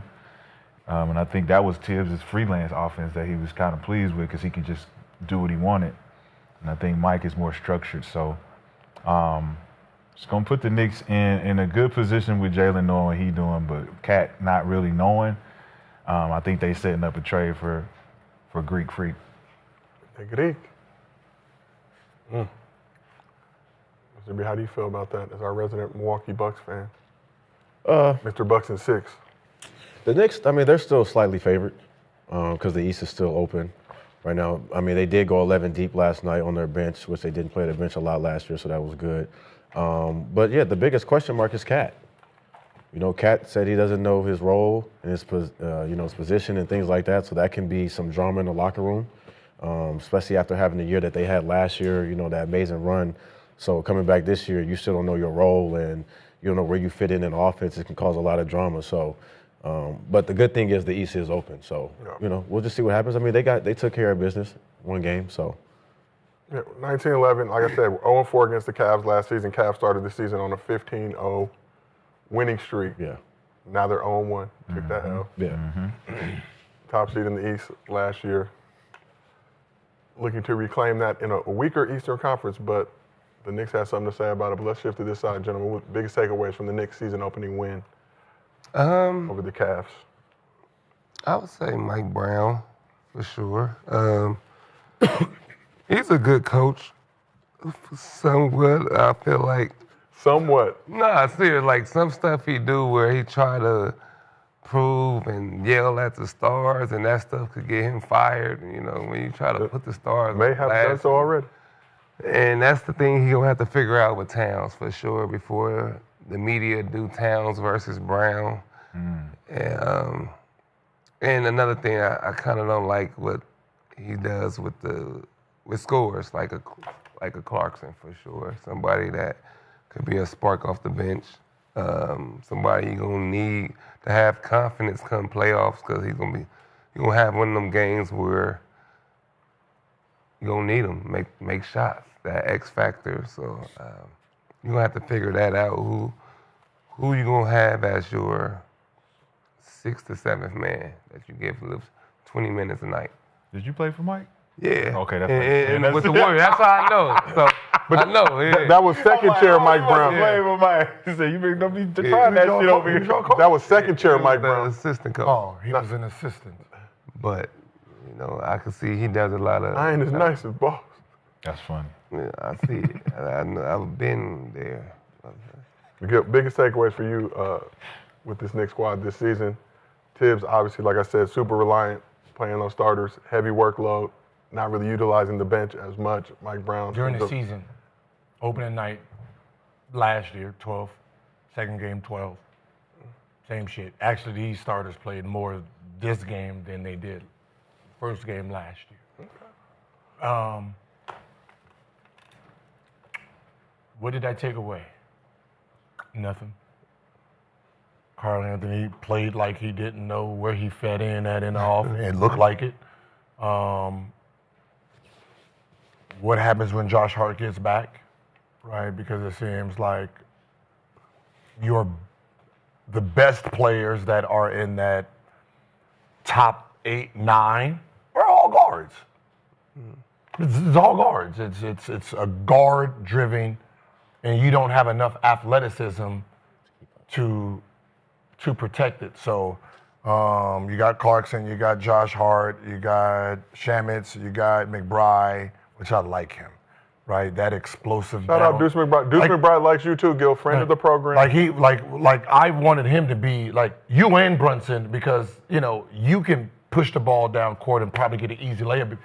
or for how fast you are. So hopefully they play him a lot more. But you have a jam log at that 1-2. And they're all kind of like small. So it's gonna have to be a good offensive play when those guys are in. So we got to wait and see what happens game 10, 11, 12 when people get familiar with their roles.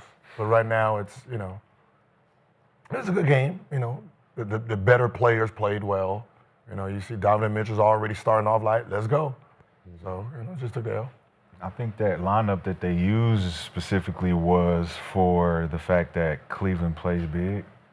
I think that usually OG plays the 4. Hart comes in, he plays the 3, and then McBride comes off the bench. That's why I say with Jordan Clarkson, I'm thinking if you do bring Hart back, you do got OG out there, you do got Bridges out there, you're going to need McBride and Clarkson to play well together so that they have more firepower other than leaving Clarkson out and not having anybody but Deuce McBride on that, because we've seen Deuce last year be out there, but when he's shooting bad, that's when they don't have that other firepower to sustain leads and all that. That's why Tibbs had to play guys longer, is because they didn't have the firepower to sustain leads and the defense. So I think if they play small against teams that are playing small, you'll see a different outcome. And I think that's going to be, like you said, with Mike Brown, whether or not he's holding Karl Anthony Towns accountable to certain things and have him out there mad or benching him for stupid shit. And it's like, well, who are you going to sub him out for? So you got Mr. Robinson and Josh Hart out. Yeah. But that's still, if you think about that roster, Mitchell, Towns, OG, Bridges, like they have 9. They got a squad. They got a nice squad. And that's why I got them out of the East. I got the Spurs out of the West. So if they can sustain a good balance and good structure, it's a nasty championship game. Spurs, Knicks, NBA Finals. They take it back to 2000. Yeah, Spurs, Knicks. That lockout year. All right, so we talked about Mike Brown a little bit, but during a recent episode of All the Smoke, Matt Barnes was highly critical of Mike Brown, saying he was too nice of a guy to be a head coach, recounting stories about Brown's time with the Lakers after Phil Jackson's departure, when Kobe and Metta World Peace would routinely sub themselves back into basketball games. Just circumvent, they would just walk in there, not worried about what you're talking about.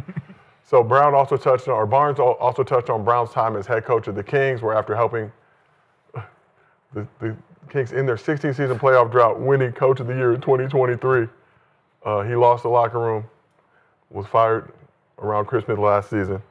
We got a job quick. Did get a job quickly. So Swaggy, you talked about this earlier, but you want to chip with Mike Brown on the Warriors. You both have championship experience together on that team. He was associate coach on that team. So for you, what is Mike Brown like as a coach? And obviously assistant coaching role, different than a head coaching role. Sure. On the Warriors, Mike Brown was like the guy that. I know y'all probably talked a lot. Right? The position where you were sitting on your seat, right? Because usually like 15, 14, 12, 11, they usually have real good relationships. I wasn't there, and no, I wasn't there. Nope, not on duty. I wasn't 11, 10, 11, 12. I was in the single digits. I was more like 9. Okay, I mean, I get that. Like 8. You got in the game. 7, 8. I was like 7, 8. Okay. I was like 7, 8. All right. And, but for sure, Mike Brown was the guy you sent in to talk to people, for sure.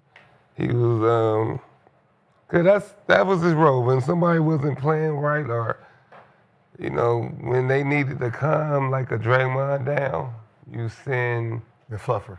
Yeah, man, he come in with the glasses, trying to smile, be nice, but at times you do see. I don't like how Mike would yell at like the 6, 7, 8, 9 to 10. Instead of number 1. Yeah, when you yell at what we call it, they do walk over him for sure. I did see that a lot, but that's part of the job. Yeah, that's down there all coaches, so you can't say that. I got a hot take. I don't know if it's a hot take. It's a good take, but I want to know where Steve Kerr is ranked in coaching. Yeah, I want to. All time? Yeah. Because I got him like 2 or 3. Really? Yeah. You do? Yeah. Steve Kerr? Yeah. Got him 2 or 3. Why? Why? Huh? Why over? Is it about the rings or the winning percentage? The criteria of who did you have on your team when you acquired these rings? Like, who are these players? So your players and their ranking and your rings. So, like, you know what I mean? Mm-hmm. Right. So if you got, let's say, Pat Riley. Okay. Right, your rings, and then you name the players on your rings. You have at the time Magic Johnson, top 5 player. Mm-hmm. He's still a top 5 player in consensus. Mm-hmm. Kareem, top 5 player in consensus. LeBron, top 5 in consensus. Shaquille O'Neal, top 5 in consensus. Right, so the only person that, like, if you go through all media, those 4 are in everyone's damn near top 5. Okay. That's where your rings come from. So you're supposed to have that. So I want to look at, so my criteria, what I'm looking at, like, if you make an argument, is your talent, who'd you have when you won them? Right, so you look, so I'm like, well. Steph is not. So you got Steph. Steph and KD. Steph is top 10, KD's top 15. Top 10. I mean, he'll probably get top 10, but yeah. You know what I mean? If he finishes top 10, obviously. But that's your 2 stars. You got one. You got one who's not top 75. You got 2 that's not top 75. So that kind of heightens you. In the NBA around that time they won. What was they ranked in the NBA around that time when they won it though? No, you're talking about all time. I think you're talking about all time though. Like so, but we talking about during the time of they were the best. Yeah, because Magic. Where was Magic ranked when he won it? Around that time, Steph. MVP every time. MVP every time, right? You know what I mean? So it's. I mean, yeah. I mean, he did come in and win it, Magic. Yeah. But that's what I'm saying. He won it with somebody. You got an MVP, but you have an MVP on your team already too. So that's what I'm saying. Like, Kareem, Jamal you already have an squad. MVP. You get him. It's like, damn. Okay, you're supposed to win. You're supposed to win these rings. So, when you're talking about like your legacy, got him higher than Pat Riley. When I'm talking about your legacy, like your legacy is off of. So you got him higher than Pat Riley? I do. So is Phil Jackson 1? No. No. Oh. I thought it. I would have Pop 1. Pop 1. Okay. Yeah, because you have Tim Duncan as your top 10, and then your other 2 stars aren't top 75 players. I'm not mad at Pop. But you have 5 rings. Like, that is. So what like you got Phil? I got Phil probably 3. That's what I'm saying. Like, if I do, what I'm saying is this is where. So I'm like, well, damn. Like, if you go down the radar back, I'm just saying, like, I got to take your talent.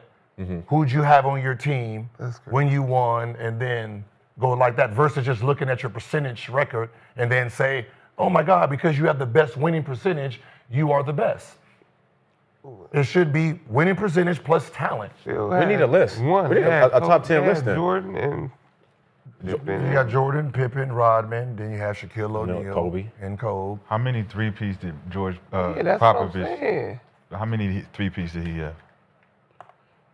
What is your criteria? I think he just went back-to-back once, right? I said, how many 3-peats Popovich had? None. How many has Phil Jackson had? Yeah. He has 2. 2. But Pop has won in 3 different decades. 99, 2000, and 2010. Huh? He would have 3. I mean, we had a back. We supposed to have. 2010. We were supposed to have 3-peats. He has 3 3-peats. Phil Jackson. 2 with the Bulls and 1 with the Lakers. He has 3 3-peats. What are you talking about? Huh? And then Jackson. And then the he has 2 3 3-peats? Yes. The 2 post Shaq. The back-to-back. He has 11 rings. Man. 6 with the 2 with the Bulls. 3-peat, and then 1 with the Lakers. I thought they went. He doesn't have 3 with the Lakers. Did they go back-to-back? Oh, yes, they did. Come on, man. Yes, they did. He's Yes, they did. supposed to be a 3-peats. He's supposed to be a Kobe fan, but he don't know Kobe went 3-peat. 3 3-peats? I know. He said how many? Phil had 3 3-peats. 3 Yes, Phil. Okay. He should have 4. Who, Phil? Yes. Yeah, he should. He should have 4. Gil is busy. Gil has left the arena momentarily. So how gotten a whole new wife. How is somebody with 3 3-peats not the greatest coach of all time? Man. How's he number That's 3? crazy. Because he said by his criteria, he's talking about the talent that he had. By whose But look at criteria? this I said by my criteria. He said by his criteria. So the criteria. So I don't know the criteria. Winning 9 straight championships is goats. what kind of criteria are we talking about here? I'm saying, okay, so But that- if you have the He's never won a 3-peat. So what I'm saying is if you have the number 1 player that ever lived on your team, right, you are enlightened as a coach. Okay. Then you add these defensive players who's top 5 in their craft on your team. Okay. Then you win your championships. And then you retire, whatever, you come back with the gifted Shaquille O'Neal. But- and then you have in that team, arguably The great. the number 2 best player that ever lived on your team with the you're supposed to win, right? Okay. Like when we think about his team, It's supposed we're to saying win? who's on it. Look who's on these teams. These are arguably top 5 to ever lace them up. Ever. We didn't say a lot of top 5. We're not talking about in the gender. We're saying ever. These people are top 5 ever. We have a generation argument that Kobe should be number 1 or 2. He has 5 rings with that guy.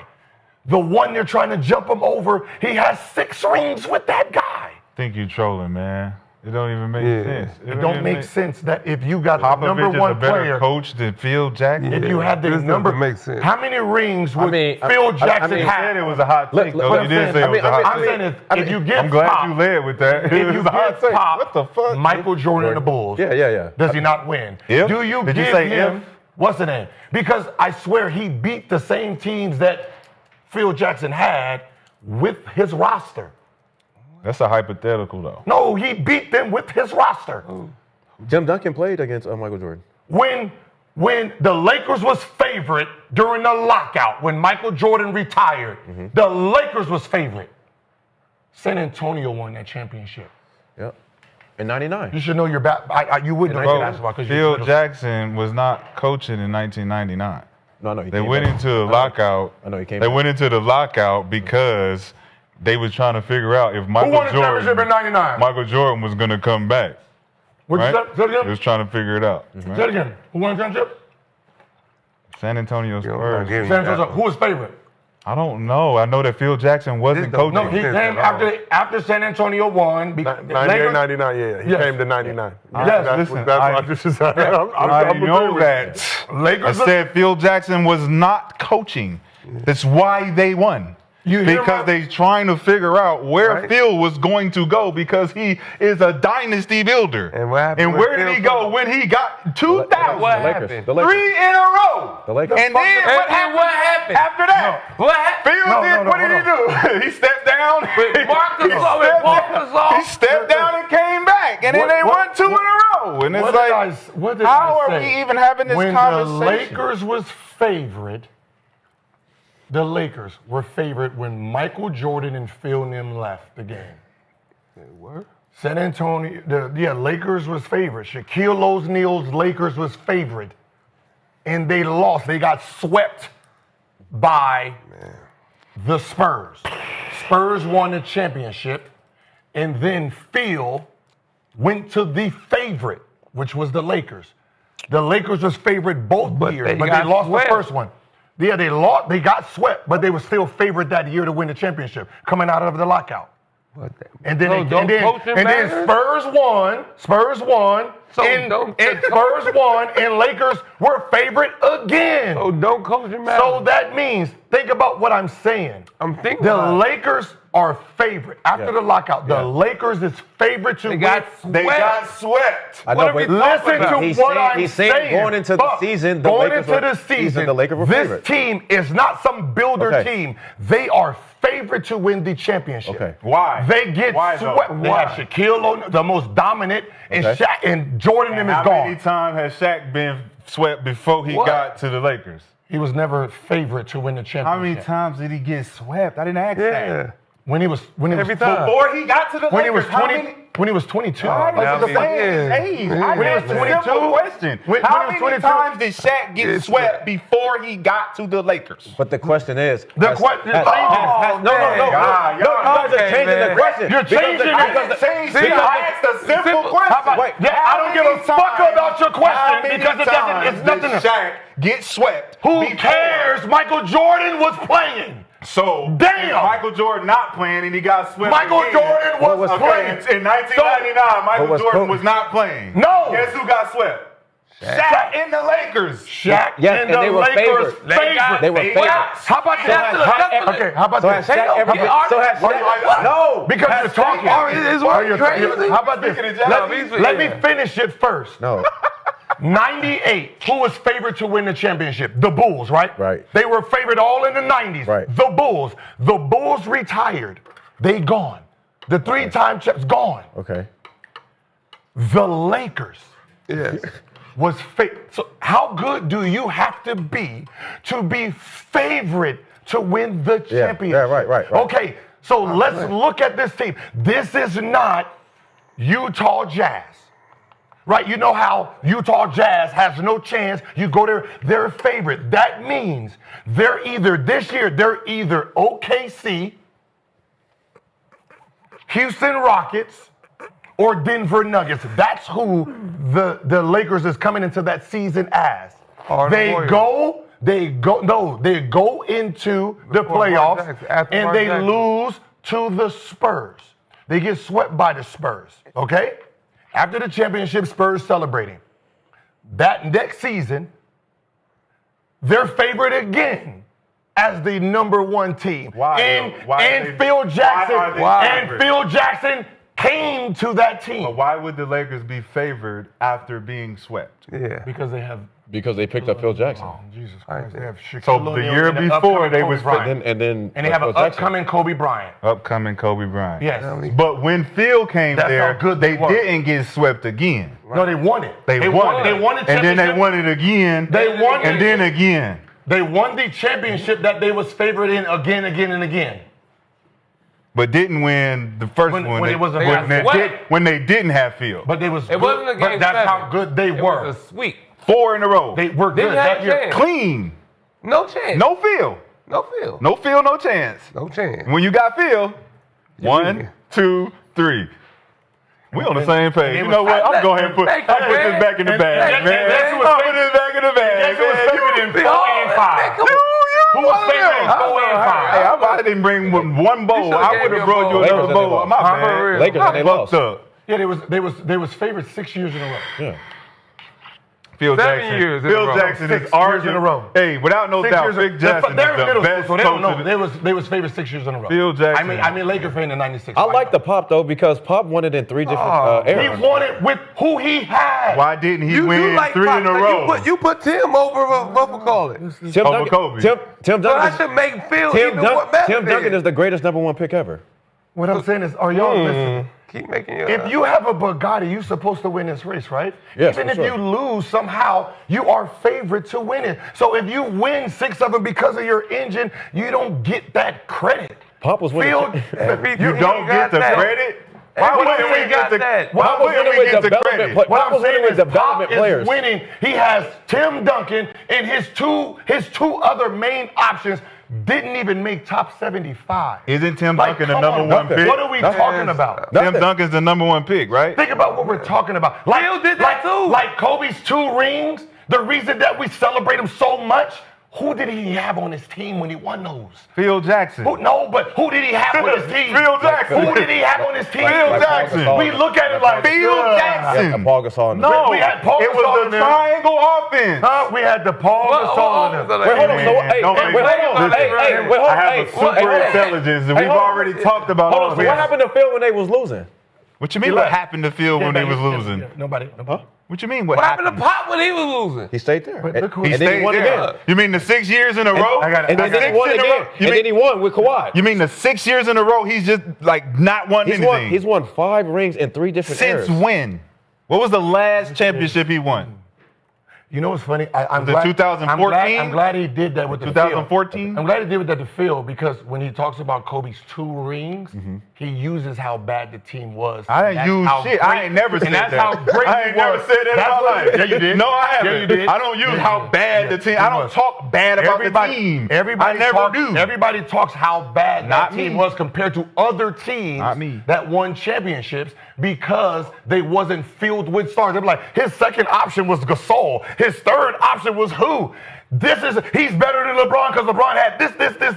Nope. That's the same with Tim. Look at Tim's second and third option. No, facts. So when I'm looking at 5 rings, it's like, damn, I didn't What was pull his that second off. and third option? Right? What was it? Tony, Not a top 75, not a top 2 50. Hall of Famers. 2 Hall of Famers that was second round picks. They made that a had to Hall beat of the- Fame because of what? They had to Hold come with on, the- hold on. Tony 2 Parker, Hall of Famers. Tony Parker and Ginobili, they 2 Hall of Famers. But why they aren't- became that. They They were became that development because players. of their 5 rings. They You were on said nobody- who are you guys just said who is the 2 and 3? Kawhi? Kawhi won 2, another one. Another top 75. Yeah. Oh, okay. Yeah. Would you pick? Another top 70. So is Jamal Crawford a Hall of Famer? Are we moving the I'm goalposts just here? asking a question. Man. We talking about Phil Jackson, ain't we? No. Right? No. He should be. Who would you take? He might have Jamal Crawford or Ginobili? That's Yeah, that don't that's- make that's- sense. No, that's a question. No, It doesn't make they both sense. off the bench. They 6 men. So But it doesn't. I'm taking Manu Ginobili, the I didn't ask you, champion, right? I didn't ask you because you gonna ask. I want him to contradict the. That's one of my favorite Who you players. gonna- I who would you take him over a lot of people. Who you gonna take? I would take him over a lot of people. That don't make sense. Okay. That's Who my, you gonna that's take? my favorite. Phil Jackson or Popovich, the guy who won 3 three-peats. shit, I'm gonna go with Pop. 3 three-peats and a guy who Pop looked like he could win with guy who anything. never won any. Pop looked like all I need is one player, and I could put. But he had Kawhi, he didn't win. He did win. He did win one With with a Kawhi. After young Kawhi Leonard. 2015, Look at what 2016, Look what he's Tim doing. Duncan was 2017, 37. 2018, Tim Duncan was 2019, 2020. Tim Duncan was He 38. win every what, 7 years? Look at what he's winning. Every Tim 5 Duncan years. No, was he win 37. when Phil Jackson feel like I'm gonna go home When and he chill. leaves. This when you win when Hey, I'm they go ahead, not I'm gonna have it coaching. for 2 years. You win when I'm not coaching. That's a lie because he. No, yeah, That's a lie. Phil Jackson. Wait, Phil Jackson's been in the league when At Pop one and them had time, but He beat When? Yeah. Because you Name win. it. Name it. 04. Yeah, what happened though? What was going on? What was going on? Yeah, Yeah, we what was know going what's on? going on. What was going on? We know what's going What on. was going on? We know Was it a what's major distraction? It's a lot That's of a bullshit fight, going yeah. on, right? But that was why he should have won 4 in a row. That's really 4 in a row. If we using ifs was a fifth. You know them hypotheticals y'all be throwing out there. Come on now. Hey man, this stew is on really now. good. I thought it was oodles and noodles, Smell it. and it transformed now. into a stew. Yeah, man, it turned into a whole bunch of shit when I started Okay. purring this motherfucker in here. All the seasoning formed together. Toes and ankles and shit. You know why it wasn't 4 in a row? Hearts and shit. Because Spurs won. I know. Who got swept? We just said that. And we said why? There's a lot of Why? shit going Yeah, on why? there. What was a lot of shit going wrong? Because that wasn't going on then. Oh, God. That went the next year. No, it didn't. Oh, Lord. What's this? 2004. 02, 03. When Shaq came in overweight and shit and they was fighting and shit. Yeah, that shit. That was when That's it was when like, they had Karl Cole, you Malone need to and- dial it Yeah, back, so they Cole. didn't go. Hey, so they didn't go 3 in a row, right? Yeah, they went 3 in a row. Okay, okay. 99, yes. Three-ring circus. I know who. Shout out He Jeff said Rubin. he was a I know who Laker the fuck is in fan. it. I'm in the NBA. I He know said who's he in it. was a Laker fan. I know. Right? I know A who Laker checked you. fan. I checked you on that. Laker fan. Don't flip now. You said Phil didn't have 3. I said he had 11. I rings. was mistaken. I know you were mistaken. But I'm not Because now. you don't know. But I'm not now. Because- I'm not mistaken because now. you wasn't- Because now we got it right. Because you wasn't- Hey, because- it was good for me to be You know- mistaken you know because why? he had a good argument with You me know being why I was mistaken. mistaken? Why You know- would you correct me and make me look You know even why better? I was mistaken? Because the 3 rings that Phil would have won is with Kobe. So if he was a real Kobe fan, that wouldn't even have been a thought process. And it always comes back to that. You see how that is? If you were a Kobe fan, you know he won 3 in a row. So how can you mistake in that? Unless you're just bandwagon jumping, you don't know when they won. I was referring to the 2009, 2010. Oh, it would have been 4. Oh, so you forgot the first 3 rings. Okay. 2008, you forgot the first 3. 2009. So you forgot the 3. the Boston. So you forgot the first 3. I'm saying the Boston one, the 2009 and the 2010 would have been the 3-peat. Okay. That would have been 4. But you said 3. That's So what you I would forgot do. the first 3. No, I was just not counting the first three. Chicago one. Oh, before. yeah, that makes sense. It was Yeah, the I know. before. Every little kid knows Jordan 2-3-peated. So you forgot. Yeah, I forgot in the You moment. forgot about the It was the news. He also made a free It's a throw. lot of shit Right going on on here. there. It's the news. There's a lot of shit in here. It's the fumes. Very seasoned. Adequately seasoned. It's a lot of shit over here. I'm not sure how much the Cooper Flagg brought in terms of the season. Man, fuck your brain up if you Put that away. I don't like my thing. But on that note, Put all this shit away, man. Before we're on that note, It's very trickery. Please. Hey, man, I missed y'all, chat. I missed y'all. I missed y'all. Y'all miss me. I miss y'all. Listen, Yeah. just to show you how they don't know nothing. I'm full. Okay, you ready? Damn, you full? You ready? You can smell it, right? It's like Thanksgiving dinner. Yeah. You know how you said you Got could? the I'm glad you ate that. You ain't. Now, Oh shit. 02-03, Uh-huh. Spurs won the championship. Okay. Nothing happened. You know what they're saying? Something happened. What happened? Nothing happened. It didn't happen yet. Spurs was already the champions. They already defeated and won that. They won already. What they are meaning happened in the summer. So when shit just come to us, it just happened? No, what I'm saying is what you're saying, why the Lakers didn't win, that didn't happen yet. They already lost. Spurs beat them. Spurs won. So they were 3-peat going on a 4-peat. That was the interview when the dude was asking Kobe, what are you gonna do in the off season to, get yourself back to the finals? He said, I'm gonna work myself to exhaustion. He had tears in his eyes because he's like, we just lost to the Spurs and we shouldn't have. Yeah, We shouldn't have lost this. of course not. But we did. Yeah. So why did you just use before the other reason that they lost? A lot of things was going on. Yeah, Shaq came in out of shape and he had to dial it back when Phil said, come on, Cole, we got to bring the big fella back in. Wrong year. Rally it. Wrong year. Okay. Wrong year, sir. Wrong year. But that doesn't change the 3-3-peats. Yeah. And the So no what 3 happened? and the no 3-peats for Popovich. Man. No 3-peats for Popovich, 3-3-peats for man. Phil Jackson. Yeah, I know I corrected you. You should use ChatGPT. We need your a phone back ranking. out. We need a top 10 coaches ranking. Yeah. You don't need shit. It's don't only need one shit. guy. It's only one guy. Phil Jackson. Some people gonna have Pop. And Some Nobody's gonna have Pop. Some people gonna have Pop. Some people gonna put Pop at What I'm number saying one. is, it all depends on the It's criteria. a hot take. He Yeah. said it was a hot No, take. I said on the From the criteria. beginning, he said, I got a hot take. Yeah, hey, just get back to the ChatGPT, man. So you know. I think we should all, in these tough times, in these tumultuous times on this Thursday, let's all stick together. Loose lips, think shit. And enjoy these moments while we have them. Forgot about this. It's 2 o'clock. Lakers so- 3-peat. I told you he was 40. You want to know where I got this apron I from? told you he was 40. Niggas want to know where I got this apron from. was a LeBron- It's on sale. He was a LeBron It's on fan, sale. man. If you niggas is cooking like I'm cooking, I can tell you where to get this shit. LeBron I can tell you where to get this shit from, dog. Hey, chat. Holla at me. I told you it's cooking. I told you I was going to cook today. LeBron Cemetery Larry themed He's apron. a LeBron fan that fakes Kobe fan. He got the crown on his head. Where He did got the- LeBron come He in got at? the king crown Not for on me. his Where head. the fuck Not for LeBron me. come He from? got the king crown on his head. Look at him. Crown him.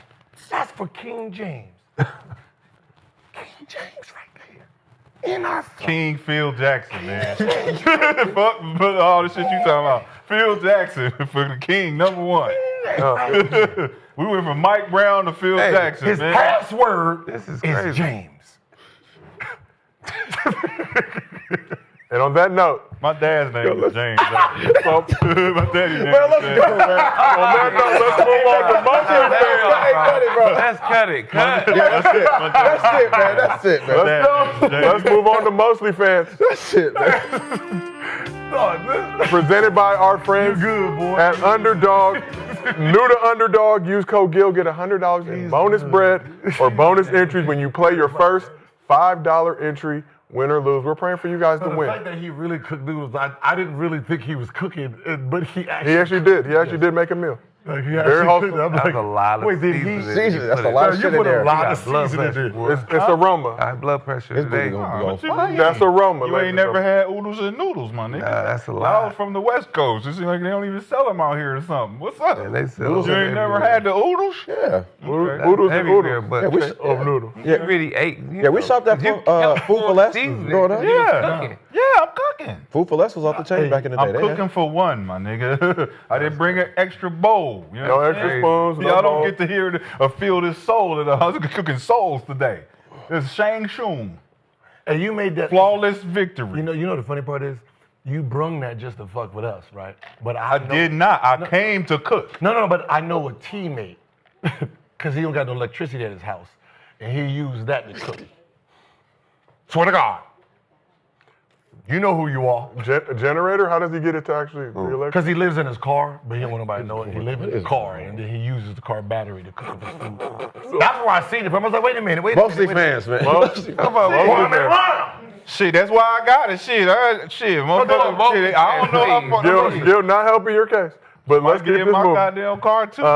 today's- Let me make sure I keep this shit. Today's right. Mostly Fans question from Underdog user Capo Deuce wants to know, what player do you see taking the biggest leap forward this season? What player do you see taking the biggest leap forward this season? Did you not see the game? Capo Deuce, did you not watch the show? Yeah, I'm gonna say Wemby. If he stays healthy, Wemby for sure for me. Ant-Man! I like that one too. Ant-Man! Let's give him smoke. The biggest leap? Yeah. Swaggy, America! Getting good practice. America! Getting good practice. You have to turn it in. America! You have to turn the smoke. You have to turn the smoke Put the off. goddamn button! Put the goddamn button! Turn the smoke off now, Swaggy, please. God. Inundating the arena. Hey man, take that thing away from him, man. Don't let him have that shit no more. Dog. Swaggy, please do not. He the type to run out of here and just have the shit still just Right? smoking. Take this motherfucker with me. Push the goddamn button already. Right? I know that stink ball. I know the stink ball. Friday. I know you got to get him back. You got to get him back for that. That was so disgusting. But at least I gave you the air freshener. That shit ain't do nothing. Okay. Spraying cologne. That whole house smelled like his house. Last time he had this type of smoke, Keen almost jumped across his couch. Ladies and gentlemen. It looked just like this. And on that note, Hold on, man. We ain't even answered the question. so you said Ant-Man, who's going to take the biggest leap, Gil? I said Wemby. The biggest jump from We can't see shit. Look like a damn haunted house. Right? I'm gonna go with Wemby too, man. Wemby. Last but not least, Cemetery Larry, purveyor of oodles of noodles. Cooper Flagg. You got Cooper Flagg. Cooper Flagg taking the biggest leap. Said like the Cooper Flagg. For sure. He gonna have to take a leap. He gonna take something, goddamn. And on that note, glad to have the NBA back. Appreciate everybody in the chat for all the love always. Glad to have you gentlemen back on this couch. Wembanyama. The Wamba Wamba. Wamba Wamba. This has been another episode of Gil's Arena presented by Underdog. Whoa, whoa!